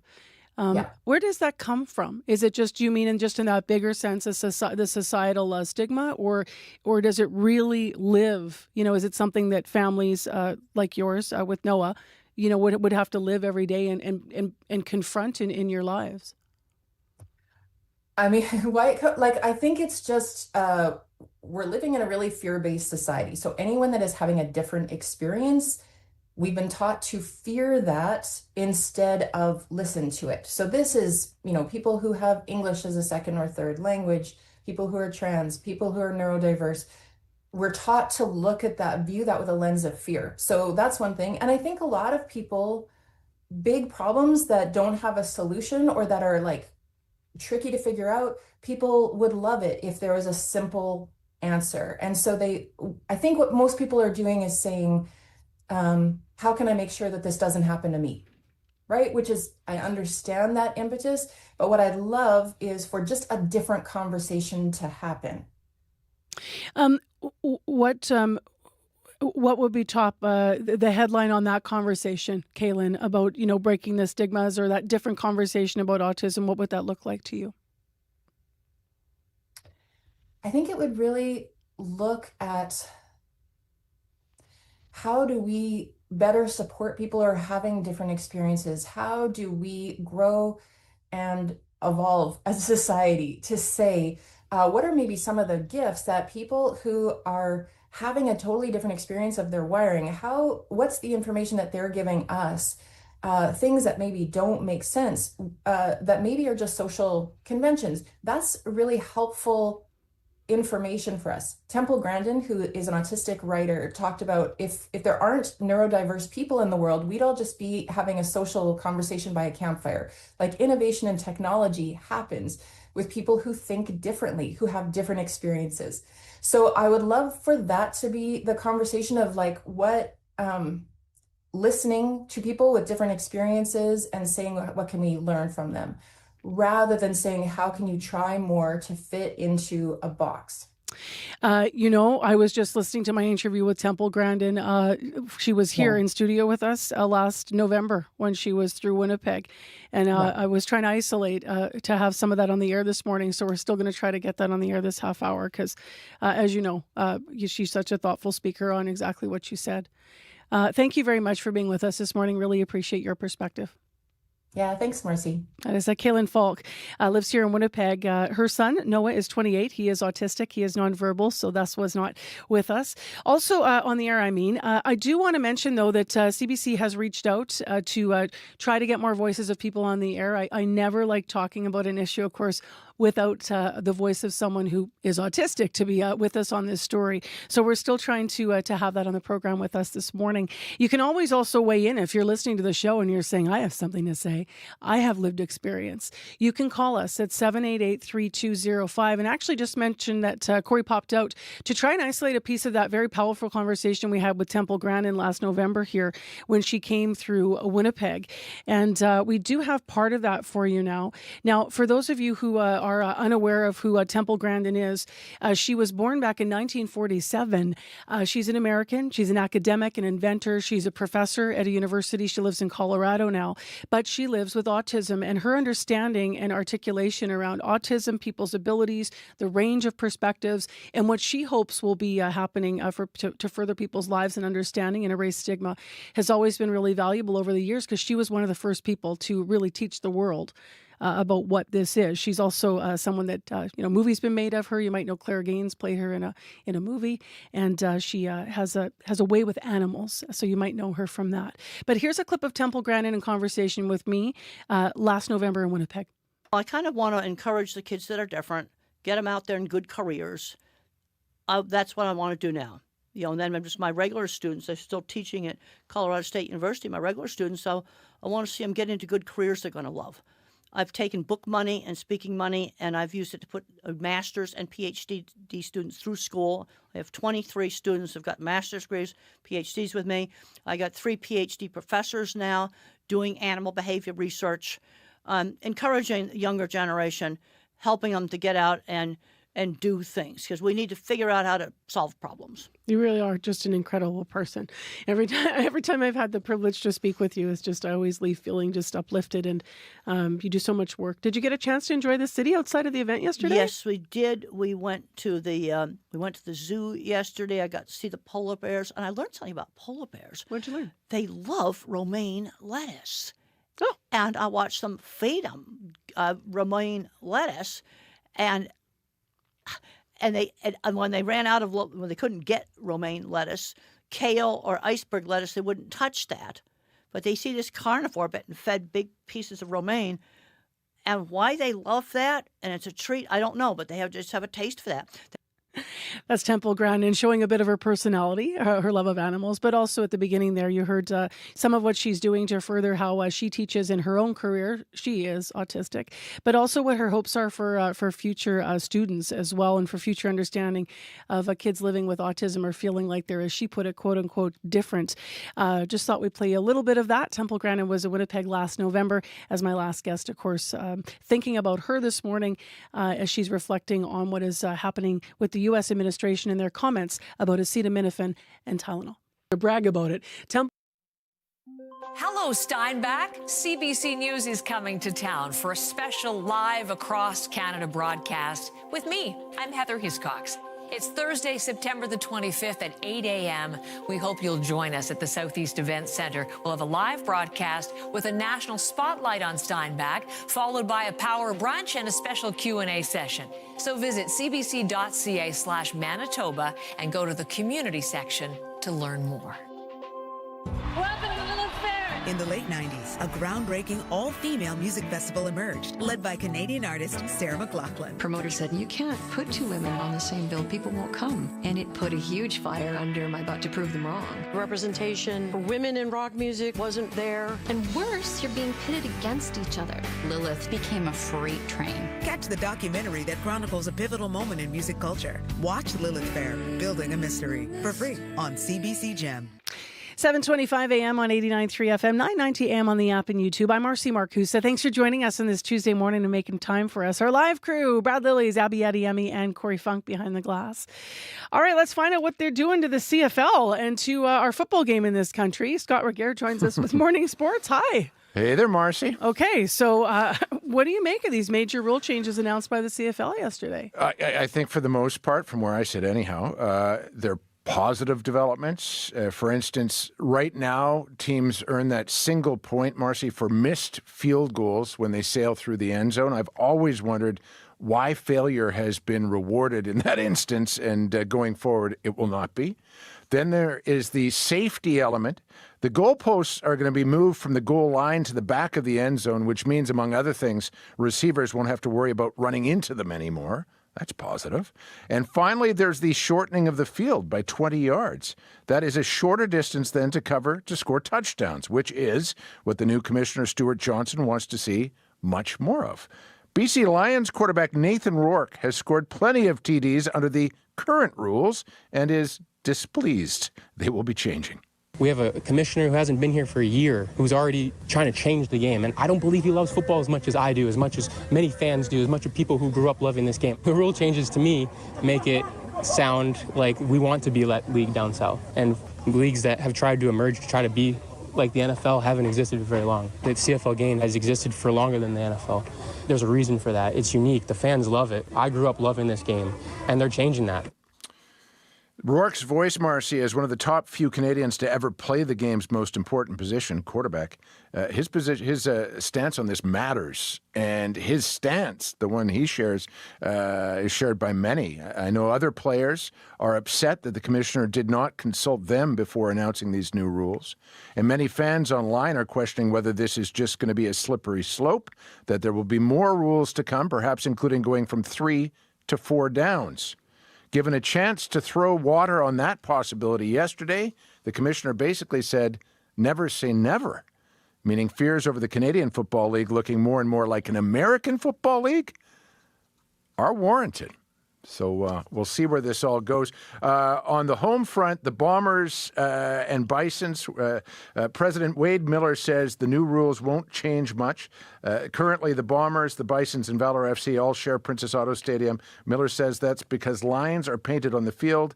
The new CFL dimensions won't affect the youth sports field.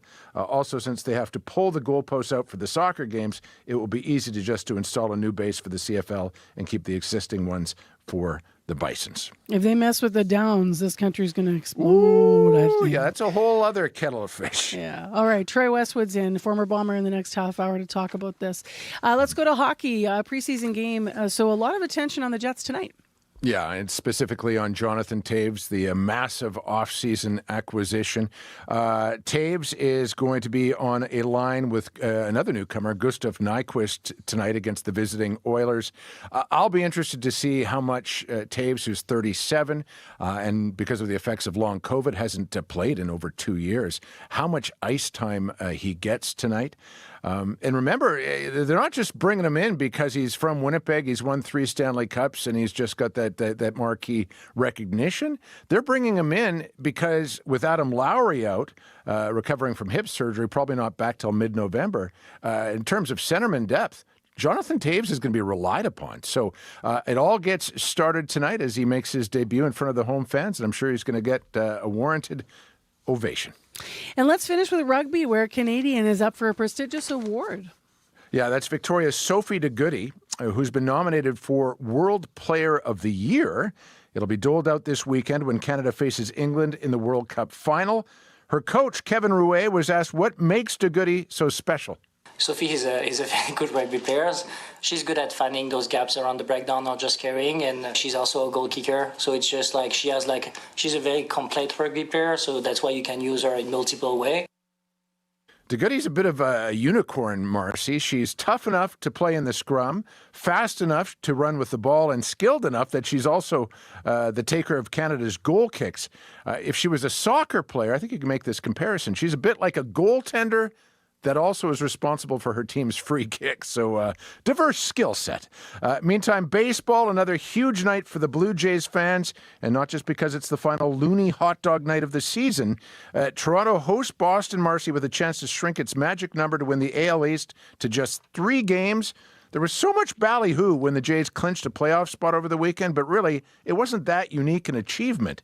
Winning their division and the home field advantage that comes with it would be. The Jays have only claimed the AL East once in the past 30 years. All right, Scott, thank you. You betcha. That's Scott Reguer with Morning Sports. Still ahead this half hour on the show. The Pimoteoin Festival. Look at me this morning, pardon me. The Pimoteoin Festival is giving 6 people the chance to delve into the art of playwriting. Last night, some of those first-time playwrights presented on stage for the first time. We're going to have one of them in studio with her mentor as well. So we'll hear all about that festival after your CBC Winnipeg News. This is CBC News. Good morning, I'm Josh Crabb in Winnipeg. At 7:30, it's clear and 15 degrees downtown, clear and 12 in Dauphin, partly cloudy and 12 in Churchill. Winnipeg police are investigating a rash of fires at the constituency office of NDP Cabinet Minister Bernadette Smith. The Winnipeg Fire Paramedic Service says it responded to 4 fires since the beginning of August at Smith's office on Selkirk Avenue in Winnipeg's North End. Smith is the MLA for Point Douglas and the Minister of Housing, Addictions and Homelessness. The Winnipeg Police Service's Major Crimes Unit is investigating the fires. A spokesperson for Smith says her constituency office is open. The constituency office of another cabinet minister was also damaged recently. Windows were smashed at Families Minister Nahanni Fontaine's office on Main Street. A former firefighter is walking across the province to raise money for firefighters' mental health, and others are stepping up to help out Andrew Cherkis. Nick Casper is president of the United Firefighters of Winnipeg. He says Cherkis has pushed himself to the limit during his walk. His body gave up on him. He posted it on Facebook letting everybody know, and within minutes he had volunteers, jumped up firefighters from across Manitoba. We're really thankful to him, really thankful to all the firefighters that stepped up. It really speaks to the community that our profession is. All money raised is going to the Preston Heinbigner Memorial Fund. The money will cover the cost of a wellness program in BC for firefighters struggling with mental health. A warning, this next story contains details of a suicide attempt. A Winnipeg woman is suing Health Sciences Centre and a psychiatrist for negligence after she says she was allowed to leave unaccompanied from the psychiatric unit. The statement of claim says the woman attempted to kill herself on that leave. The statement of claim says the woman's husband wasn't told she was leaving the hospital on her own. Shared Health has declined to comment while the case is before the courts. Main Street project is undergoing a major refresh. The outreach group is overhauling its transitional housing and detox facilities on Martha Street in Point Douglas. It's almost done the first phase to renovate the transitional housing building. Executive Director Jamil Mahmood says the renovated building has many features that will make it feel more like home, including private suites. We all appreciate our own living spaces and what that means to have a place to call your own and feel at home and safe. And so to be able to provide that here, along with lots of communal facilities. So having a really great common area like this where people can watch TV, go on computers, a really great dining area that'll be set up over there, a kitchen to do cooking classes and baking in. The building also has new electrical, plumbing, and HVAC systems that will make it more energy efficient. The owner of a St. Boniface chocolate shop says the city of Winnipeg is threatening to shut down her business. And the city says the roof of chocolatier Constance Pop is not strong enough to handle snow loads. Owner Constance Menzies has been ordered to reinforce the roof at her own expense. Menzies says the problem is caused by construction of an apartment building next door. She appealed the order at City Hall yesterday, but it was denied. Menzies says she's figuring out her next steps. It's not just me, it's commercial neighbor to commercial neighbor or residential neighbor to commercial neighbor, or for that matter, residential neighbor to residential neighbor. These issues erupt, but we're forced to, if we don't have an agreement, which is what I've been arguing we don't have in this scenario, we should have one. It forces us to have to, they force us to talk to a lawyer. The city had approved the building with a condition the developer work out an agreement with Menzies to deal with the snow, but she says no agreement is in place. She says reinforcing the roof could cost upwards of $150,000, which could put her out of business. And finally, some Blue Bombers fans are not happy with changes coming to the Canadian Football League. Some are even threatening to cancel their season tickets. In 2027, the goalposts will be moved to the back of the end zone and the field will be shorter. With the elimination of the 55-yard line, Colin Doyle worries these changes will make the CFL look more like the NFL. I don't like NFL football. I don't enjoy it. I don't find it fun to watch.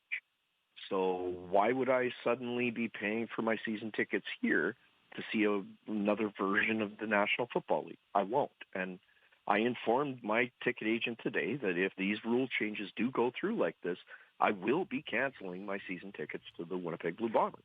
Starting next season, there will be no single point for missed field goals or punts or kickoffs that sail through the end zone, and the play clock will be changed to pick up the pace of the game.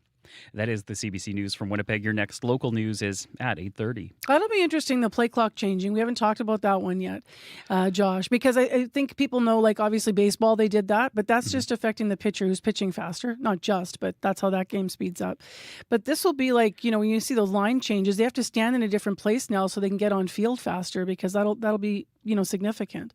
Yeah, it will be interesting. I mean, there's so many rule changes that it's hard to really sort of unpack every single one. Everyone's thinking about all these changes at once, and some of them may be unpopular, but some might help the game move along a little faster, make it more entertaining. Yeah, we'll have to see. Well, Troy Westwood's going to be a former Bomber, going to be on the show this half hour. He likes some of these changes, so we'll ask him why. Thank you for this. You're welcome. That is Josh Crabb in our news center this morning, 7:36 a.m. on CBC. I'm Marcy Marcusa. You're on 89.3 FM, 990 a.m. on that app and YouTube. It's time for a regional forecast. Abby Adiemi is the keeper of all of the info. What's up? Yes, that sun that will be warming things up is about to make its appearance. So we're still seeing foggy conditions in some areas. It's going to be warm and mild as we travel to the further northern part of the province. But down south, you're going to be expecting more like humid air in a lot of areas. Winnipeg right now currently clear, 15, 16 degrees, depending on where you are in the city. Today is going to start sunny, then we're going to see a transition to a mix of sun and clouds as the morning goes on, with humid conditions feeling close to 31, 32, also depending on where you are in the city. Temperatures climbs to 26, and then some clear skies tonight. Fog patches returns overnight. Similar conditions we're seeing in the Pembina Valley region. Sunny, warming up to 25. Humid also there. In the Westman region, we're looking at 11 degrees in Brandon and surrounding regions at this time. The sunshine will dominate, then some cloudy conditions will climb in, and later we'll see the humidity push into the warm territory around the 31, 32. The high for today will be around 25. In the Parkland region, Dauphin all the way down to Roblin, we're looking at 12 degrees there. Clear conditions also there. They will warm up. Sunshine takes the center stage there. Some humid conditions making it a bit sticky. You get close to 24, but the humidity will be in the range of the low 30s also. Gimli's at 15, similar to the Parkland region, warming up to 25. The humidity will be around 31 also. The powerful influence surrounding areas, we're looking at 13 degrees there, 13 degrees in Thompson, and 12 degrees in Churchill at this time. Also, the northern part of the province will be feeling the humidity. It's going to warm up to about 22 degrees for that part. But right now, Winnipeg, we are hovering between 15 and 16 degrees. All right, thanks, Abby. Thank you. Corey Funk, you biked in, had a nice ride in. You hearing much in the commuter line? Like nothing. It's been very quiet this week. It almost feels like August or something. It's like, is everyone on vacation or something? What's going on? I know. Because usually in September, people go crazy and start driving into, really. Right. And more cars on the road. Watch. Phone's gonna blow up after this. So if you do see something going on, do give me a call. Let folks know what you're seeing out there if you're walking, biking, driving. That number, 204-788-3093. All right, thanks, Corey. Thank you. 22 minutes now to 8 o'clock, and some of your favorite Indigenous plays may have been created from a program we're about to talk about. It's making a return with a brand new roster of first-time playwrights. I'm talking about the Pimoteowan Festival of New Work. It's now in its 5th year. Now, one of those aspiring playwrights is in studio, Martha Troyan, who presented her play for the first time at the festival last night. Hi, Martha. Hi. Thanks for coming in, especially after last night's excitement. Yeah, thanks for having me. And you're with your mentor and program director, Ian Ross. Hi, Ian. Hi, good morning. So what was it like being on stage, showing off your hard work last night? Well, it was... I was actually very nervous. I was nervous, but I was also excited. It was kind of two feelings in one. But it was amazing. It was amazing to watch and to hear your play being read by actors, playwrights. It was pretty incredible. Tell us a little bit about your play. Okay, well, it's called The Creatives, and it's basically about Indigenous artisans who go to powwows, who go to conferences to set up their wares that they're going to sell, their crafts. And it's basically, they have big personalities. There's a lot of social satire, kind of like deadpan comedy. And they all have ambitions and personalities and agendas, and they're supportive, but then sometimes there's these petty jealousies as well. So it's kind of like it's that in a nutshell. How much fun was it to write? It was really fun. I felt like it was different because I have a journalism background, so I had to. And you've written a kid's book too, so I was curious how that fit in because it's different writing, right? Yeah, definitely different writing. There's some similarities, but just to think about set scenes, to think about transitions, to think about imagine how your play would be produced. And it's just thinking about all those things, and also just like the threads in a play, like which characters are going to, be in your play up to a certain point, and then I don't know. It's just things like that. It's definitely different. Yeah. Was anyone modeled on real life? That you can say?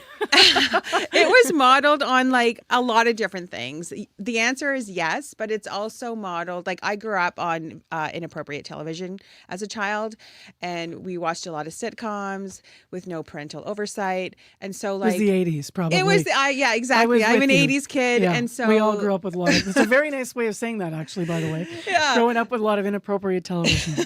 Yeah, exactly. Watching the movies back too and going, what? Why? What? Yeah. Oh, no. And so it was like, I kind of grew up with a lot of like that type of humor. And it's just also I'm an artisan as well. So like I've had some very strange kind of questions and queries come my way. And people ask me like, just, and it's just funny. I find a lot of humor in it. So you are pulling some of that spirit into the play. Yeah. Why is it important, Ian, the program to, have the Indigenous participants that have never written a play before? And it must be so rewarding for you to watch them.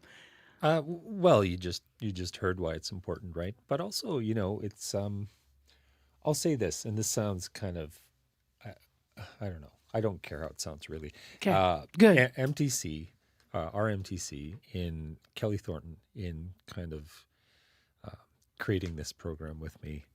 To me, it really is a form of reconciliation because we hear this, it gets spoken about, right? People don't know what that means. But when one of the plays that came out of this, Rosanna Deerchild's play, Secret to Good Tea, people were having this profound response to it. It was about residential schools, her mother and herself. And I saw and recognized that right away. Like this was an institution that's existed for a long time, and it was bringing Indigenous stories forward, and it was like allowing people to engage with that, because I think a lot of people feel they want to talk about these things, they want to experience it, but they don't know how. And that's what I think is important. But also, aside from that, developing, great artists like Martha. I'm going to lean into your sentiment for a minute, though. Why would you be worried about sharing that? Is it because it's a reflection that our community, like, why wasn't this being done for years before? I'm just curious. Well, yeah, I mean, things evolve, right? Like the thing that I was amazed by last night that kind of hit me, and Tracy Niepanak, I'd give a ride home last night. We were talking about this too. There were 10 Indigenous women actors on that stage last night. And I was talking about how when I started in theater professionally, we struggled to find 2 to be in one of my plays, right? But here we are, 35 years later, and things are evolving, getting better. And so that's a part of it, that challenge. But also, like I said, I know a lot of people, there are things in our community that we want to talk about, but just the nature of how things are today, they feel they can't because they're afraid, if I say something about this, like I'm going to get this person upset with me, or and so I think it gets bottled up. But that's what theater is great for. It allows you to experience and engage ideas, and it can change the way you see the world, the way you think. That's why I ended up becoming a playwright myself. What was it like for you, Martha, working with a mentor and a cohort to through your writing process, that collaboration part of it? Yeah, well, what I really appreciate about Ian was like he's very humorous, and I feel like as an Indigenous person in the same room and at sharing a table with Ian and the other cohorts, like we all had similarities. We could relate to one another. Ian was just very gentle in his approach and funny again. And he always like checked in with us, and then he's got a wealth of experience and knowledge, so he was able to share all those decades of playwriting experience with us, but through a gentle way and through a funny way. So it was like I looked forward every night to Monday night. I just want to add to that. Part of my responsibility, I feel, is to pass on my knowledge experience, right? But just as I can't take all the credit for that, I had two wonderful teachers. I've only really had two creative writing teachers, and one was Carol Shields and the other was George Amabile. And they both were that was their approach, right? Kind of be affirming, gentle. Doesn't mean you can't get really critical about things, but that I found helped me a lot. I don't know if this is your word or not, but I think it's your word that it almost for you at this stage of your work becomes a bit fatherly. Is that your word? Sure. Yeah, absolutely. Or even grandfatherly. I was in the Dollarama the other day and I had this stuff, and this older woman who's probably older than me, she comes up and she only had one item. She's like, "Grandpa, can I go in front of you?" I was like, "Grandpa?" I was going to ask how that sat with you. I'd love to be a grandpa. How many Indigenous storytellers are taking part in this then?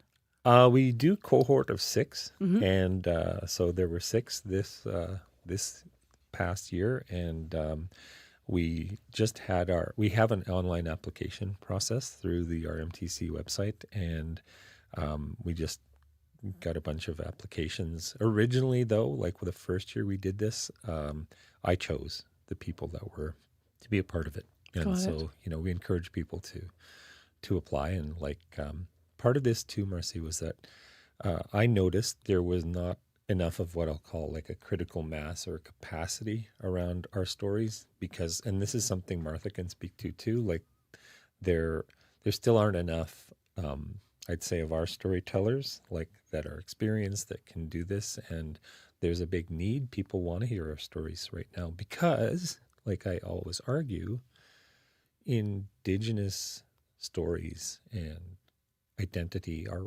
deeply wrapped up in Canadian identity, right? This place we live in, Winnipeg, Manitoba, Canada, all 3 of those words come from Indigenous words, and 25 of the 50 United States are Indigenous words, right? It's there, but I don't feel that Canadians have yet fully embraced who we are. We're starting to, and again, that's a part of reconciliation. Thank you both for being here, and congratulations on your first step last night. you. Yeah, you. nice to see you Thank you. both. That was Martha Troyan and Ian Ross in from the Pinoteoin Festival of New Work. The festival started last night. It runs until the 27th at the Tom Henry Warehouse in the Exchange. It is free to check out, so check it out. You can learn more also and look for future applications potentially as well, right? For the festival through the Royal Manitoba Theatre Centre, as Ian mentioned. That is through links on their festivals and events page. Western Canada's best up-and-coming hip-hop, country, rock artists, and more are coming to Winnipeg. Winnipeg welcomes Breakout West September 24th to 28th, a 4-day music conference and 3-day music festival, including the Western Canadian Music Awards, and CBC is a proud sponsor. Visit cbc.ca/Manitoba/community for more. Some pressure coming from Calgary. Adams just heaves it up. Quan Bray underneath it, off the crossbar. Are you kidding me? So we found that clip, but honestly, there's a whole compilation of clips that we could have pulled from. That was Calgary Stampeders game against Montreal 2019 when a throw bounced off the crossbar. But there's a whole compilation of things bouncing off the crossbar in the CFL. So obviously the uprights are moving back now. That's one of the new rules. The CFL commissioner hopes by making some big changes to Canadian football, it might be more entertaining and even attract more fans. Yesterday, the league announcing over the next 2 seasons, the field is going to look a lot different. Some rules will change. So that includes shortening the field, changing where the team benches are located because they're going to have a stop clock that means that players have to make shifts quicker. And then also, as I mentioned, I keep saying crossbars, but moving the goalposts, moving them back. Winnipeg Bombers President Wade Miller says he knew about the changes long before yesterday's announcement, and he says he's all in. This is about making the CFL game better, the Canadian Football League. I'm a proud Canadian. I'm proud of this league, and I look forward to this league growing like it has in Winnipeg. And, we need this fan support that we have in Winnipeg across this country, and hopefully these are steps to make that happen for the game that we love. It's going to, focus on, trying to make it, more aggressive play calling by coaches, increased scoring. And, so this isn't changing the game, it's just evolving the game. Some people don't like it. Colin Doyle, as a fan, says he's considering, as you might have heard in the news, canceling his season tickets to the Bombers.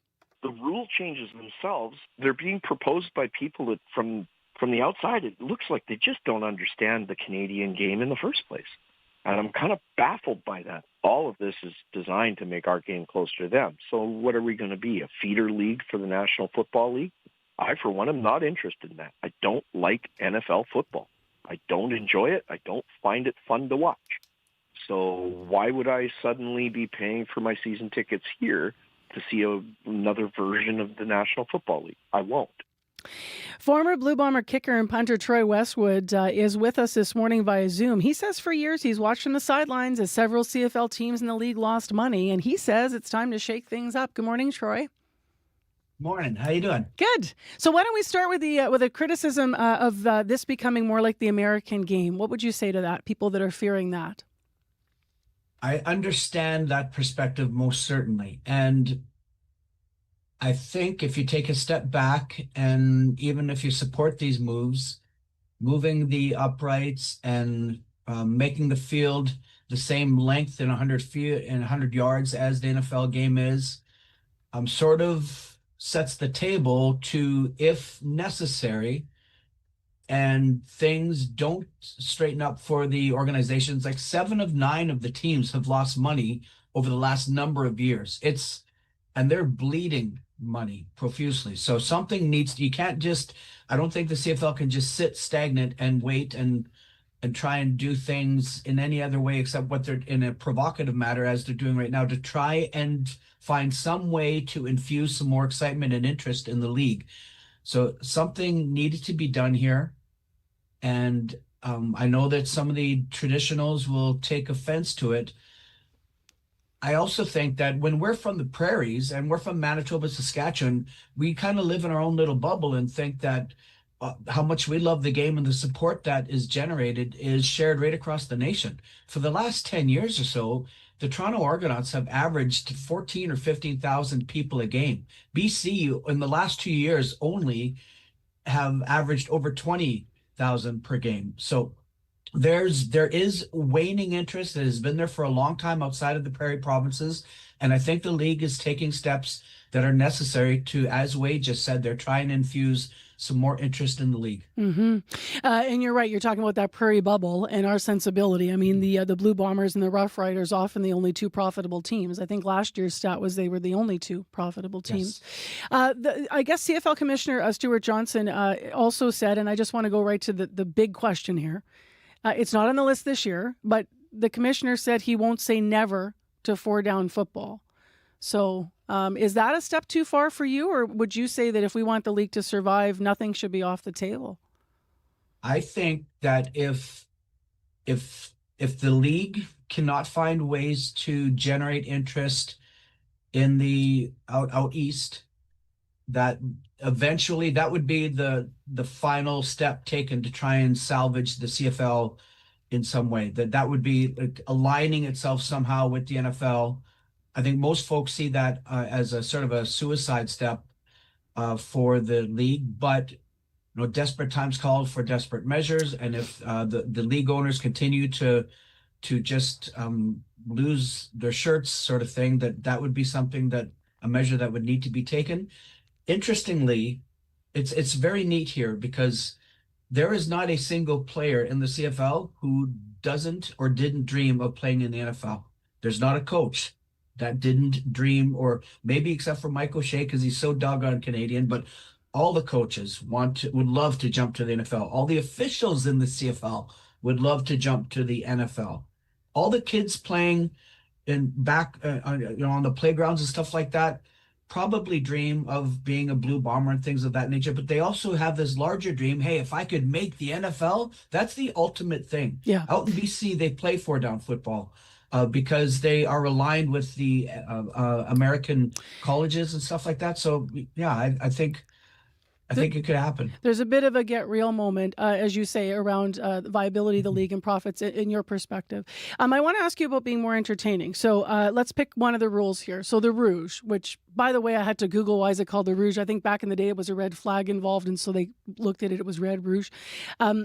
How is that going to be good from a player's perspective? Do you think that one, you're no longer going to be able to, as our sports reporter put it this morning, make an error, a kick goes through the end zone, and then you're awarded a point for an error, as he put it, and then games can be lost on that. So what do you think of that rule change? Yeah, this is something that is really that has been questioned for a long time. So as far as football, like I guess the truest sense of having to get have the ball go through the uprights or cross the goal line to get points in the truest sort of a sense of football, or maybe it is American football, taking that away. People call it the loser point, but the goal in football is to push the ball down the field, and you gain points or opportunities to score to do that. So you have to be close enough to the end zone to secure that Rouge. So I get it totally, the failure point and that sort of thing, folks calling it that if you miss a field goal. But there is also the notion of actually pushing the ball down the field that a traditionalist such as Mike O'Shea would hang on to. So I understand removing it because the Rouge has been up and people scoff at it for a long time. But there's also a very traditional Canadian football sort of notion that that's another one of those beautiful little nuances that make the league special, and now that's being taken away. Yeah. Just as a last quick question here, we've got about a minute left here, Troy, but I want to ask you, obviously as a former kicker, so they're moving the goalposts back and then the field's shorter. What kind of an adjustment would that mean? How hard is that going to be for, not just for, for kickers specifically, I'm thinking now? It doesn't make any difference for kickers. It's just the uprights are in the back, which is a long time coming for safety. It also frees things up in front of the end zone, I think, where a lot more points, crossing routes and things like that are in play. I think we're going to get to a point where we're like, can you believe those goalposts were in front and players actually had to deal with running into the goalpost or throwing the ball into the goalpost, stuff like that. And for kickers, it really doesn't matter at all where the uprights are situated. It'll take very little to get used to it. And that sort of thing. So I think moving the goalpost is a very good idea. Yeah. Well, now you have the whole line, I guess, to push across if you're pushing the ball, or you can make a pass in the middle now, and maybe we'll see some of those exciting plays.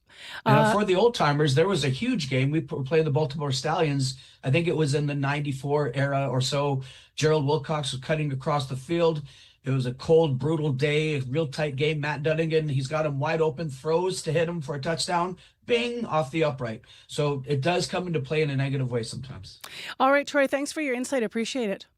You betcha. Take care. Great to see you. You too. Nice to see you too. Troy Westwood, former kicker and punter for the Blue Bombers. Let's get to headlines with Josh Crabb. Good morning. Winnipeg police are investigating a series of fires at Cabinet Minister Bernadette Smith's constituency office. The constituency office of Families Minister Nahanni Fontaine was also vandalized. The owner of a St. Boniface chocolate shop says the city of Winnipeg is threatening to shut down her business.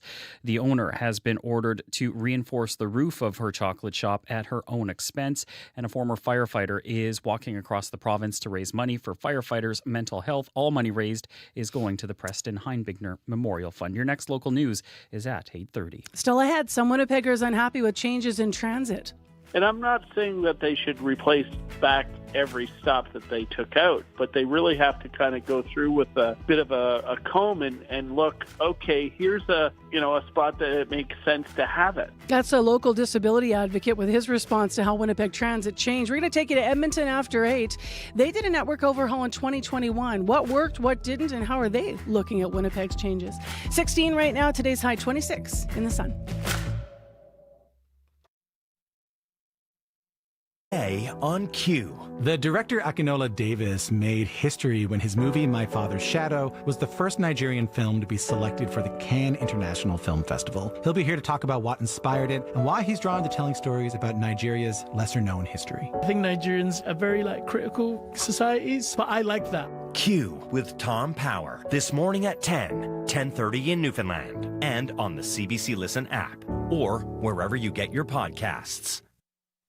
The CBC News is next. Coming up in half an hour, it's The Current with Matt Galloway. A woman in Alberta turned against vaccines when her own baby had a bad reaction and she felt dismissed by public health. Now she's a nurse and she's changed her mind and is trying to convince parents in her province to get their kids vaccinated. That's coming up on The Current.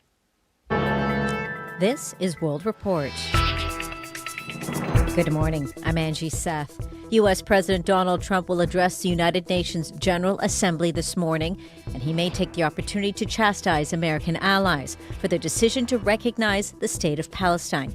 And as that plays out in New York, Israeli tanks are pushing further into the heart of Gaza City, and there are warnings the humanitarian situation is growing dire. Sacha Petrusik reports. The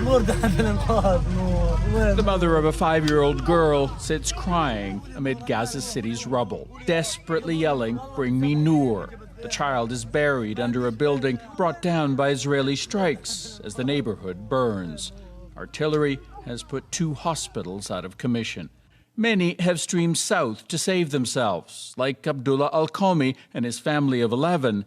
They are starving. If it wasn't for the occasional soup kitchen, he says, we would truly die of hunger. Hundreds of thousands have been displaced to the south, with not enough food or supplies being allowed in by Israel, say doctors like British trauma surgeon Martin Griffiths. People are going to be sick, they're going to be starving, and they're going to be moving into areas with limited sanitation, no infrastructure, which are lawless, where there's no food and no military or police. Canada and dozens of Western countries are proposing to fund a medical corridor to evacuate the injured and treat them in the occupied West Bank and East Jerusalem, if Israel agrees. Meanwhile, as he heads to New York, U.S. President Donald Trump is set to speak to the UN General Assembly. The U.S. and Israel have grown increasingly isolated here, with ever more countries pushing for an end to the Gaza war and the creation of a Palestinian state. Trump is expected to present a new proposal to end the war when he speaks to 8 Muslim countries later today.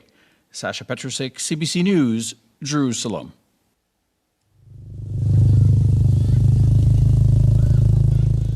People struggled to get through thigh-high floodwaters in a coastal town north of Manila. The Philippines is cleaning up after being battered by super typhoon Regasa. It is considered to be the strongest tropical typhoon so far this year. In Hong Kong, people rush to get what little fresh food is left, with many supermarket shelves now sitting empty. Regasa is barreling towards the city and mainland China. Most schools and businesses have been closed, and hundreds of flights have been canceled. Back here at home, it's been more than 5 years since the federal government banned what it calls assault-style firearms. And today, the Minister of Public Safety will announce the long-awaited details of the associated gun buyback program. But it comes after Minister Gary Andasangri was caught on tape saying police don't have the resources to enforce this rule. Let's bring in Janice McGregor. She's in our parliamentary bureau. So, Janice, tell us more about this recording. The audio was posted on social media yesterday by a lobbyist for the Canadian Coalition for Firearm Rights. The quality's not great, but in the conversation with an unknown firearms owner, recorded without the minister's knowledge. And Andasangri not only scoops himself on today's announcement, but appears to admit that the government will struggle to enforce its own program. The minister suggests the funds available to compensate gun owners are going to be capped. He admits that the amounts offered for some firearms fall short of their value. He even seems to suggest extraordinarily that he'd personally cover the difference or post bail for this constituent if he's arrested for not complying. No surprise, opposition leader Pierre Poilievre took some big swings at this in the first round of question period yesterday. The Minister of Public Safety accidentally told the truth. He said that the gun grab is not worth the money, that it will go over budget, but that they're going ahead with the bad policy because it's good politics. Mr. Speaker, let me reiterate, it's actually a good thing that this conversation was caught on tape. And in fact, it will counter every single claim that this leader of the opposition is making. Let me be very clear, Mr. Speaker. Canadians want responsible gun control. The potential cost of all this compensation, originally estimated by the Parliamentary Budget Officer to be in the neighborhood of $750 million, that's been controversial from the start and also shifted each time the government adjusts what firearms would fall under this ban. So with all of that back and forth, then, why has it taken so long to get a buyback program in place? Well, the government has struggled to define what the Liberals meant when they called certain guns assault weapons. That's been a long saga, with manufacturers constantly changing characteristics and names, staying a step ahead sometimes of federal lists and regulations. It's a struggle to figure out how to confiscate weapons safely. Who's best to do this? Some police, most notably the OPP in Ontario, have refused to participate. CBC's Janice McGregor for us in Ottawa. Thanks, Janice. You're welcome. High-profile sex offender Randall Hopley is being released from prison to live in Vancouver, and police there are issuing a warning to the public. Hopley abducted a 3-year-old boy back in 2011. He served a 6-year sentence and was released to a Vancouver halfway house. Hopley last made news when he cut off his ankle monitor and disappeared.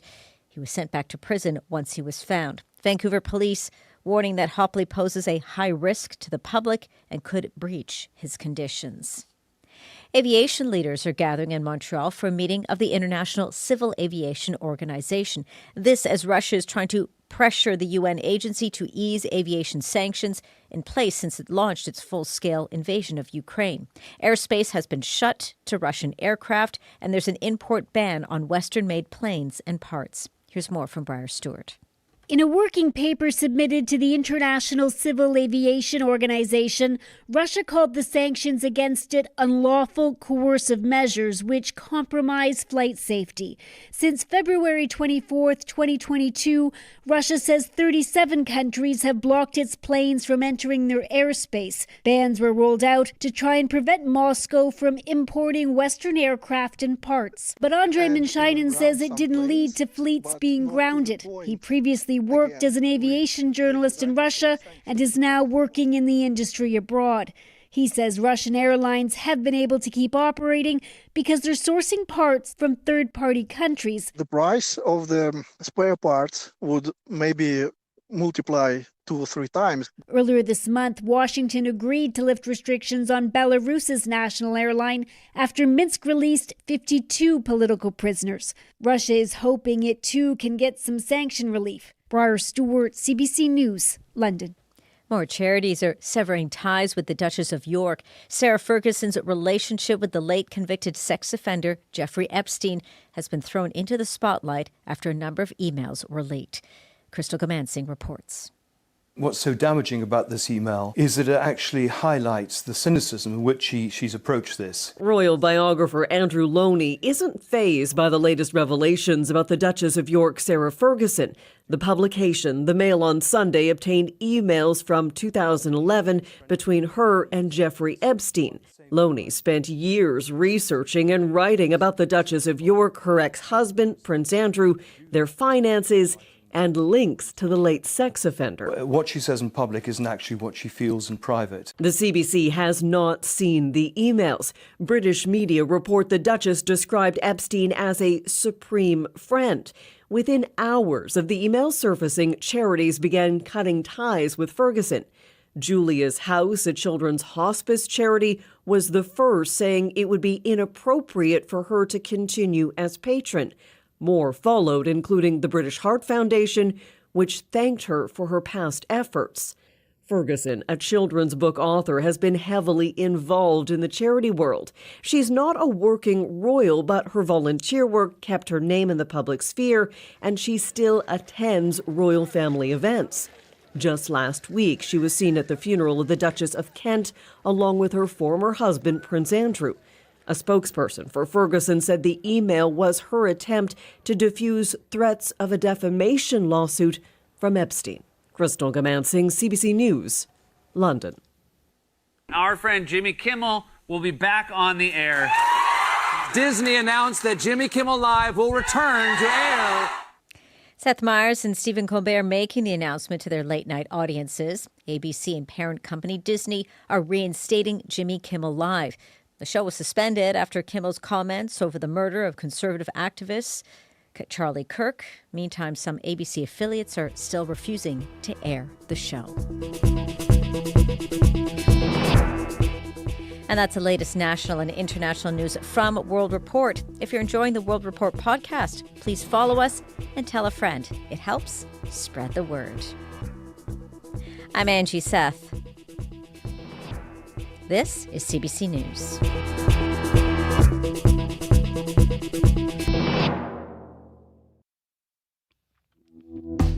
Well, we've got a bit of a mixed bag of weather now. We're going to have a nice day, but we've got some mist and fog that's rolled in. Mist in Winnipeg, fogs up in Thompson, and sunny skies in other parts of the province, including Brandon. Good morning, Manitoba, wherever you're waking up. Thanks for choosing CBC to start your day. 89.3 FM, 990 AM on the app and YouTube. I'm Marcy Marcusa. Well, this half hour on the program, we're going to be talking about transit. Maybe you're already on the bus, got your earbuds in. Is the new transit system bad, or does it just need some getting used to? We've been talking a lot about the criticisms and concerns around our new system, big overhaul. We also heard from one of the engineers here in Winnipeg saying they're still changing things, they're still taking feedback, they're doing all of this in phases. Today we thought it'd be interesting, though, to go to another city. We're going to Edmonton. They did a massive overhaul of their network in 2021, so they've had a little more time with this. It was initially met with a lot of pushback before they say riders adapted to it. So we're going to have that interview this half hour. Right now, let's go to Josh Crabb, though. He's here with Developing News and Headlines.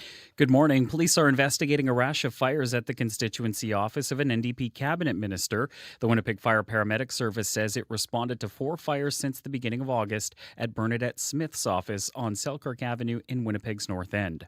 Main Street project is in the middle of a major overhaul. The outreach group is renovating its transitional housing and detox facilities on Martha Street. And as you've been hearing, some major changes in the CFL are creating quite the buzz. There are mixed reviews to the shorter field, changes to the rouge or the single point, and moving the goalposts. Your next local CBC News is at 8:30. All right, thanks, Josh. You're welcome. To the weather now with Abby Ediemi. Yeah, mist and fog developing in Winnipeg and all the way tracking it to the U.S. border at this time. We'll see temperatures hover between 15 and 16 degrees for this part of the province. It's going to turn mostly sunny as we get into the day, warming up to about 26. The humidity will feel warmer than that. We're going to be in that range of 31, making it feel muggy. And these fog patches would leave for now and then return overnight. Other part of the province, we're seeing sunshine in Dauphin, sunshine in Brandon, temperatures hovering near 13 degrees. Similar conditions we're seeing in the Gimli area. Up north, we're seeing sunshine, the powerful fog in Thompson, and partly cloudy in Churchill. Winnipeg right now, 15, warming up to 26. All right, Corey, take it away with traffic. Yeah, got a couple calls, both from Owen and Nicholas. So northbound Kenniston, right where it splits up into Century and King Edward there. So as you're going down Century, there's actually 2 lanes northbound there that are closed. So it's both got calls from both of them, very, very backed up. On northbound, I guess, when it becomes Century there. So heads up. As well, got a call from Yvonne. Really, really backed up in the areas around Archibald, Dawson Road. It's just very, very backed up. She's not too sure why, but all the side streets are even backed up. Didn't see any new construction going on there, anything like that. So might be something backing things up. If you know what's going on there, would love a call or an update on anything else you're seeing out there. That number, 204-788-3093.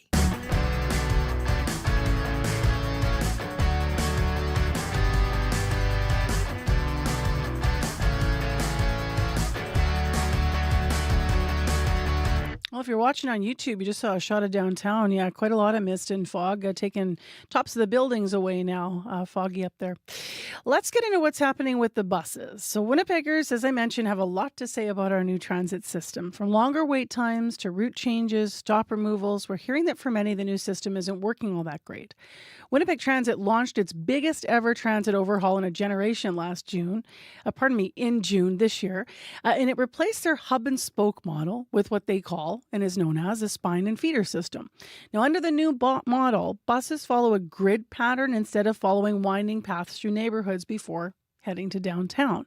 Since the changes, the city has received a lot of feedback from riders. A lot of it has been negative. Alex Badowski is transit planner for the city of Winnipeg. That's who I mentioned was on the show recently. He says more riders can expect more tweaks this winter. We've received a lot of feedback, tons and tons of comments through our 311 channel, and I think we're at 700 per week since we've launched the new network in June. Mostly what we're getting is people saying, I had my stop moved and I don't like that, or, the routes aren't working for me. I've been passed up by a bus and, I need more frequency on my route. Now, in Edmonton, a similar transit overhaul happened in 2021, so 4 years ago, and we wanted to know, how did that go there? Sarah Feldman is Director of Transit Planning, Ridership and Revenue for the Edmonton Transit Service and with us via Zoom. Hi there. Good morning. I saw you sort of reacting when you were hearing about all the feedback we're getting and some of the early negative feedback as well. There's been a lot of that. What was it like when you guys first started rolling out your big changes?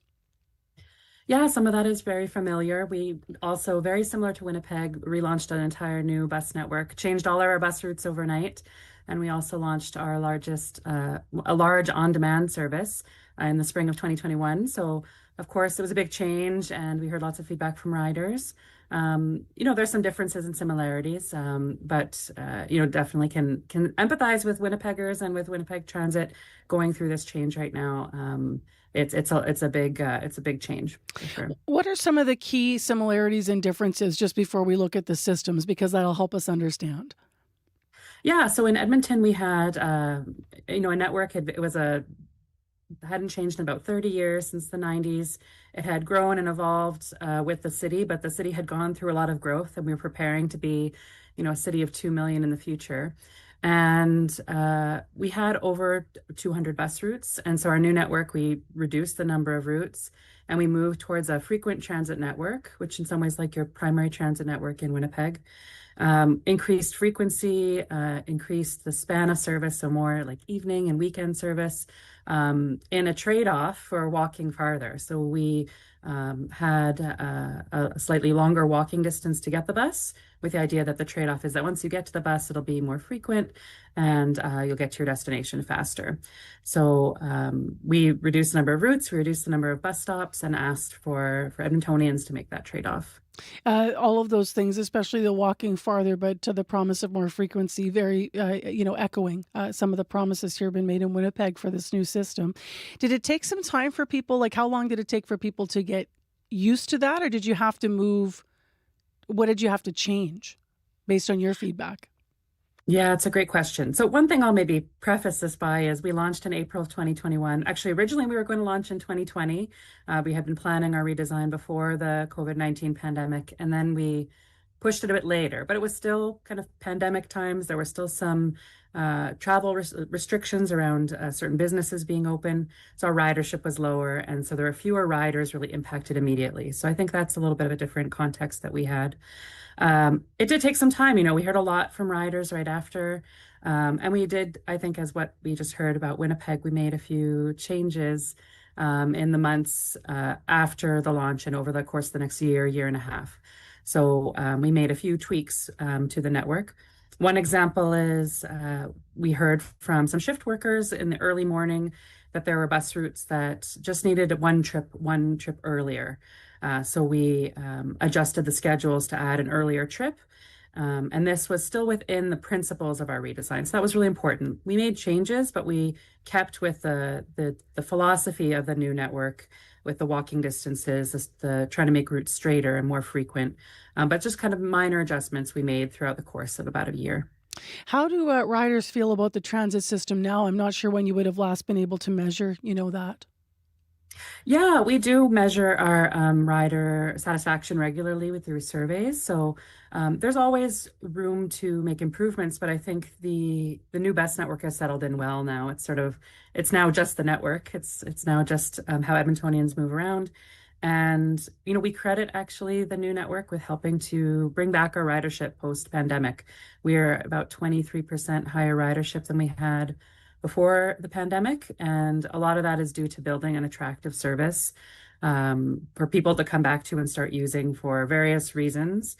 And one of the real benefits was we've seen a lot of people want off-peak service.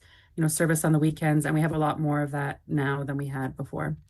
You mentioned on-demand service. I don't want to forget that here, because the on-demand service was, I understand, a pretty big part of your overhaul. So how does it work, and how do you judge the success of that?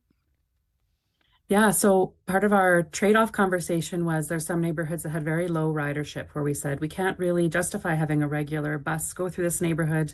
It's very costly and for the amount of riders we have. But it was really important that we still maintain access and help people connect. And so we launched this on-demand service, which was what we call a kind of first kilometer, last kilometer solution. So helping people from the neighborhoods get to a hub where they can transfer to a regular bus or LRT route. We have LRT in Edmonton. So we launched this. Originally, it was around 35 neighborhoods, I think, that had many of them used to have a bus route, and we removed their regular bus route and gave them on demand. Some of them hadn't had service before because they were new growing neighborhoods and we hadn't been able to give them service yet. And so the on-demand works, there's an app or a phone number you can call and talk to a call center agent, and you book a ride and you walk to a designated bus stop, and it will bring you from your neighborhood to a designated hub, so one of our transit terminals. And there you connect the rest of the network. It's on demand means that it'll give you a few different trip options within 30 minutes, and you choose the one that works best for you. I know that the on-demand service here is part of the conversation as well and happening. We just haven't had a lot of deep analysis of how it's working and how it compares. You said 35 neighborhoods for your on-demand to start. Do you still have it running in 35, or did you expand or lessen that? Yeah, I think we're now around just over 50 neighborhoods, actually. So it's expanded. We've also, as some neighborhoods, the ridership's grown. The on-demand's been very popular. And the neighborhood, there's been more population growth in some newer neighborhoods. So there's a few we've actually converted now to regular bus. So we're in this cycle of transitioning some neighborhoods to regular bus, but adding new neighborhoods. We've had a lot of growth in Alberta and Edmonton the last few years. So we have to add more service to serve some of those new neighborhoods. How much to ride the bus in Edmonton, Sarah? Yeah, it's everyone pays the same single trip rate of $3, and then we have what's called fare capping. So when riders, different age or demographic reasons, can hit a different cap. So it's $3, and then we have a youth, seniors, and regular adult. And a low-income pass cap price. Is there any advice you'd give to Winnipeg Transit in our early stages of this change? Like maybe you'll learn some things that we can not wait a year to learn from. Maybe we can learn from you. Yeah, I think a few things. I believe, as we heard before, Winnipeg Transit's going to make some changes. So I think what's important is to look at small tweaks like that can help solve specific problems, but knowing that the new design, there's benefits of it. So for example, we did hear sometimes, okay, my neighborhood had 2 routes and now I only have 1.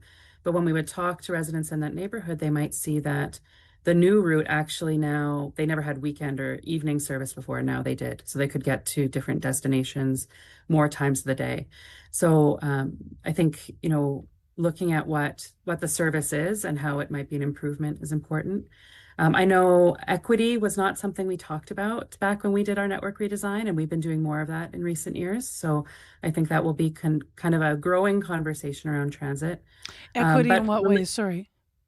Yeah, just how we serve different demographics in neighborhoods, and looking at the demographics of neighborhoods and what service looks like. Got it. Yeah. And you were going to say something else? Please don't let me interrupt you. Yeah, and one thing I think really important to this is I know walking a bit farther is difficult, and particularly there's some people where it might be an accessibility challenge, but think about the service also once you get on the bus, how it's going to be faster, more reliable. A bus that stops every block might be convenient to get to, but then once you're on it, you're sitting on it and stopping every block for quite a ways, and that makes your travel time really long. So that's something we tried to help communicate. Thank you very much for being with us, Sarah. Appreciate your insight. Yeah, thank you so much for having me. So that's Sarah Feldman. She's the Director of Transit Planning, Ridership and Revenue for the Edmonton Transit Service. They overhauled in 2021. Some things to learn, perhaps, for us here in Winnipeg. Our overhaul, of course, was just put in place in June. Hello, Steinbach. CBC News is coming to town for a special live across Canada broadcast with me. I'm Heather Hiscox. It's Thursday, September the 25th at 8 a.m. We hope you'll join us at the Southeast Events Centre. We'll have a live broadcast with a national spotlight on Steinbach, followed by a power brunch and a special Q&A session. So visit cbc.ca/Manitoba and go to the community section to learn more. Well, I'll tell you what, before Heather Hiscox heads to Steinbach, she's going to be with us on the show tomorrow at 7:40. So we'll talk to her as she crosses the country, the first stop here in Manitoba, as she prepares to say goodbye to the airwaves after a long time. I think some 20 years just on Newsnet itself, and then long before that. Heather Hiscox was always so kind to me when I started here at CBC. I remember she rolled through from the network at one point. We were talking, and I said, "What's it like to get up early?" And she said, "Oh, I'm fine. I'm an old radio person. I just miss putting on my ball cap." So really, really just a nice person, and of course a seasoned journalist. So we'll talk to her tomorrow here at 7:40, and also get prepared and tee up what they're going to be planning for their show on Thursday morning when they are live in Steinbach. It is now 8:25 a.m. It is 15 degrees. It's misty in Winnipeg. Well, I'll tell you what show a lot of people are going to be watching late tonight. Jimmy Kimmel. He'll be back, and fans are celebrating and anxiously counting down the hours until he's back on broadcast TV tonight. Disney announced Jimmy Kimmel Live is back after nearly a week off the air. The program was put on, quote, indefinite leave last week after the FCC threatened to take action over remarks Kimmel made in his monologue about Charlie Kirk. The network's decision to put the show into hiatus sparked a huge backlash, including a celebrity-led campaign for people to cancel their Disney Plus subscriptions. And, well, pretty much anything Disney-related, including their theme parks, people were pushing against. Bill Brio is a Toronto-based television critic. He spoke to the CBC radio program Here and Now about Kimmel's return to late night. Bob Iger, who's the CEO of Disney, I guess he was looking at his stock price dropping and his subscriptions to Disney Plus being canceled and various other things. And Iger is 74. He's been running Disney for a long time. And, up until now, it enjoyed a great reputation. And a lot of people were calling on him the last few days. Howard Stern, John Oliver. And looks like he and Kimmel talked. And he must have also talked to the folks at Nexstar and Sinclair, the affiliates who threatened to yank Jimmy as well. And just said, no, we're going back, and we're going to go back on Tuesday night. I think it's just become such a flashpoint for free speech in America, much more than anyone anticipated, perhaps in the White House, as well as at the FCC, and maybe even at Disney as well. It's just that what he said rubbed people the wrong way. Was a bit awkward, but it wasn't really... It was almost more punishing as what he said about Trump. He made some references to him later, saying that he was acting like a 4-year-old. And I think it was more of these insults against Trump that finally, I think the president felt, okay, enough's enough, that he'd heard enough on that side because, as we all know, he's rather thin-skinned. I think it resonated with a lot of people. I think it is a line that is crossed that's different. You go way back. I saw something on my phone with George Carlin from 25, 30 years ago on this same topic, talking about the FCC, that they're not elected, they're appointed, they're answerable only to the president. And I just think a lot of people on both sides of this issue feel that free speech is very, very important. And Carlin's point was that, back then, there's two knobs on the radio. You can turn it off. You can change the channel. And that's always been the way it's gone forever. And now all of a sudden you've got the head of the FCC calling, well, we don't care how many knobs in your radio. We're going to shut it down. So I just think they crossed a line. I've interviewed Jimmy for years. I know him a bit, and good and decent man. I don't have any inside knowledge here, but I don't see him apologizing for what he said. I think he will address it. He was going to do that anyway. That was the plan on Wednesday night. He was going to go in, maybe give some context to his remarks. I think you'll see some of that. He might, say he might have used a little more judgment. I don't know. Honestly, don't see him apologizing. I think instead he'll pledge to continue to mock Trump and anyone else. That's his right to do so. I think tomorrow night's ratings are going to be spectacular, but I don't see it all of a sudden, all of us going back to watching late night television live. Most of us, we look at 8 minutes, 5-minute clips the next day or 3 days later, just like the rest of broadcast television.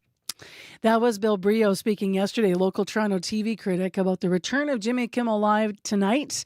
And although, as he said, he has no inside knowledge, thinking about what he may say. I think a lot of us are wondering, will he apologize? Won't he? If he does, how does he frame that? What does he say? So yeah, he's on tonight. It is 15 misty in Winnipeg. Corey's actually popped in just to remind us about the commute. Nothing happened all morning, and then now after 8. Boom. Got a call from Yvonne earlier talking about it being really slow around Archibald, Dawson. And then I got a follow-up call from Alice who said, yeah, I knew it's probably because there was actually a train there crossing at some point. So maybe that train is cleared by now. But also, there's also very slow on Fermor. So she thinks things being slow on Fermor between Archibald and St. Mary's area and the train has kind of just made this whole cacophony of things being very slow. So heads up there. Also, northbound Century, you lose 2 lanes today. There's some construction going on there, so that's caused some big backups as well, says Owen and Nicholas on the commuter line. But 204-788-3093 if you see anything else. All right, thank you, Corey. Thank you. Corey Funk covering your commute this morning. You're listening to CBC's Information Radio. This is your morning show, 89.3 FM, 990 AM on the app and YouTube, and your local news is next. This is CBC News. Good morning. I'm Josh Crabb in Winnipeg. At 8:30, it's misty and 15 downtown, sunny and 11 in Brandon this hour, mainly sunny, and 8 in Flin Flon. Winnipeg police are investigating a rash of fires at the constituency office of an NDP cabinet minister. CBC's Bartley Kivas reports. The Winnipeg Fire Paramedic Service says it's responded to 4 fires since the beginning of August at the office of Point Douglas MLA Bernadette Smith. Smith is a minister of housing, addictions, and homelessness. Her office is in Winnipeg's North End at the corner of Selkirk Avenue and Arlington Street. The Winnipeg Police Service's Major Crimes Unit is investigating the fires. Police won't say whether they believe the fires are random or whether the politician was targeted. A spokesperson for Smith says her constituency office is open. There are scorch marks on the front and rear of the building, along with some molten plastic on the sidewalk, burned utility connections, and boarded up windows at the back. Bartley Kivas, CBC News, Winnipeg. Step by step, Andrew Cherkis is raising money for firefighters struggling with mental health. The former firefighter walked across much of Manitoba collecting donations to help send firefighters in need to a wellness program in BC. Cherkis says he had planned to do the walk by himself, but he says the road was wearing him down, so he turned to his firefighting community to help him finish the journey. Splitting it up between 10 other firefighters it's just getting that much more awareness out there. As disappointing as it was for me not to finish the job myself, to be able to have everyone step up and the extra awareness it's bringing to the topic of PTSD and firefighter mental health is awesome, and it maybe was a blessing in disguise. Donations are going to the Preston Heinbigner Memorial Fund. It's named after a Winnipeg firefighter who died by suicide in 2024. Friends and colleagues say he had been living with post-traumatic stress disorder from job-related trauma. The federal government is rolling out the details today of its long-awaited gun buyback program. The program follows the government banning a wide range of what it calls assault-style firearms with the promise to compensate those who currently own the weapons. The cost of the initiative has been pegged at roughly $750 million. Main Street Project is in the middle of a major renovation. The outreach group is overhauling its transitional housing and detox facilities on Martha Street. It's almost done the first phase to renovate the transitional housing building. Executive Director Jamil Mahmood says their main focus is to make the space nice for people who rely on its services. We often said when we started this project that it was really about bringing the love that we give to our community every day into like a physical manifestation of making the building reflect that as well. And as an organization, we've never really had the opportunity to like redo our buildings on this stage. Our renovations have all been kind of emergency-based renovations, kind of just fixing one thing at a time. The work is being done largely with federal funding. The refreshed building includes a new kitchen, a communal space, new electrical and plumbing, and HVAC systems. Mahmood says they will soon move on to phase 2, renovating the detox facility. A St. Boniface chocolatier is in a bitter dispute over her building. The city says the roof of chocolatier Constance Pop is not strong enough to handle snow loads. Owner Constance Menzies has been ordered to reinforce the roof at her own expense, but Menzies says the problem is caused by an apartment building being built next door. She appealed the order at City Hall yesterday, but it was denied. Menzies says it's disappointing. I don't even think the word disappointed covers it sufficiently enough. I'm quite stunned and especially disappointed because the city acknowledged that it was the developer that it's his responsibility to take over the costs and the liability of bolstering the roof. The city had approved the building with a condition the developer work out an agreement to deal with the snow, but Menzies says that hasn't happened. She estimates it will cost $50,000 to $150,000 to bolster the roof, which she says could put her out of business. And finally, CFL fans across the country, including here in Winnipeg, are giving mixed reviews to the league's big changes. Pat Rathwell says he supports most of the changes, except for the elimination of the 55-yard line. He says he is in favor of eliminating the rouge, or the automatic single point for missed field goals sailing through the end zone. True fans really don't want to see a championship game being decided by a single point or, rewarding incompetence, getting a point and then winning a Grey Cup over that. Rathwell says he also supports moving the goalposts to the back of the end zone. And that is the CBC News from Winnipeg. Your next local news is after Information Radio at 9 o'clock. All right, thanks a lot, Josh. You're welcome. Josh Crabb on the early crew, also Joni Nicolo and Megan Ketchison in our news department. Thanks to all of them. Also contributing to the program today, reporter Jim Agapito in our current affairs unit, Marshall Hodgins, associate producer. In addition, associate producers Sid Sundance Horshig, Chidi Akuma, and Jenna Badosso. Team effort to get the show on today. Also our live team. Big thanks to Corey Funk, Brad Lillies, and Abby Adiyemi, and our leaders in unit, Nellie Gonzalez, our show's producer overall, and Leif Larson is a senior producer of audio here at CBC Manitoba. Thank you. Okay, I'm not going to get through all. Let's go to Corey. Very, very slow around Archibald, Fermor, Dawson Road area. Probably due in part to a train, but also some other mysterious backups as well. Not totally sure. Northbound Century, also very slow due to construction right where it splits off into Century. 2 lanes closed going northbound. All right. And Abby, what do you have to say? Fog in the Pembina and Red River Valley region, and we're seeing temperatures climb to 26 today. The humidity is going to be felt across board, though it's going to be warm and pleasant in most part of the province, and then it gets muggy in the afternoon. All right. Thanks, Abby. And thank you for listening and being part of letting us be part of your morning here on CBC. I'm Marcy Marcusa. Also thanks to Sydney Bell, who's been in our control room for the morning, taking part in our show.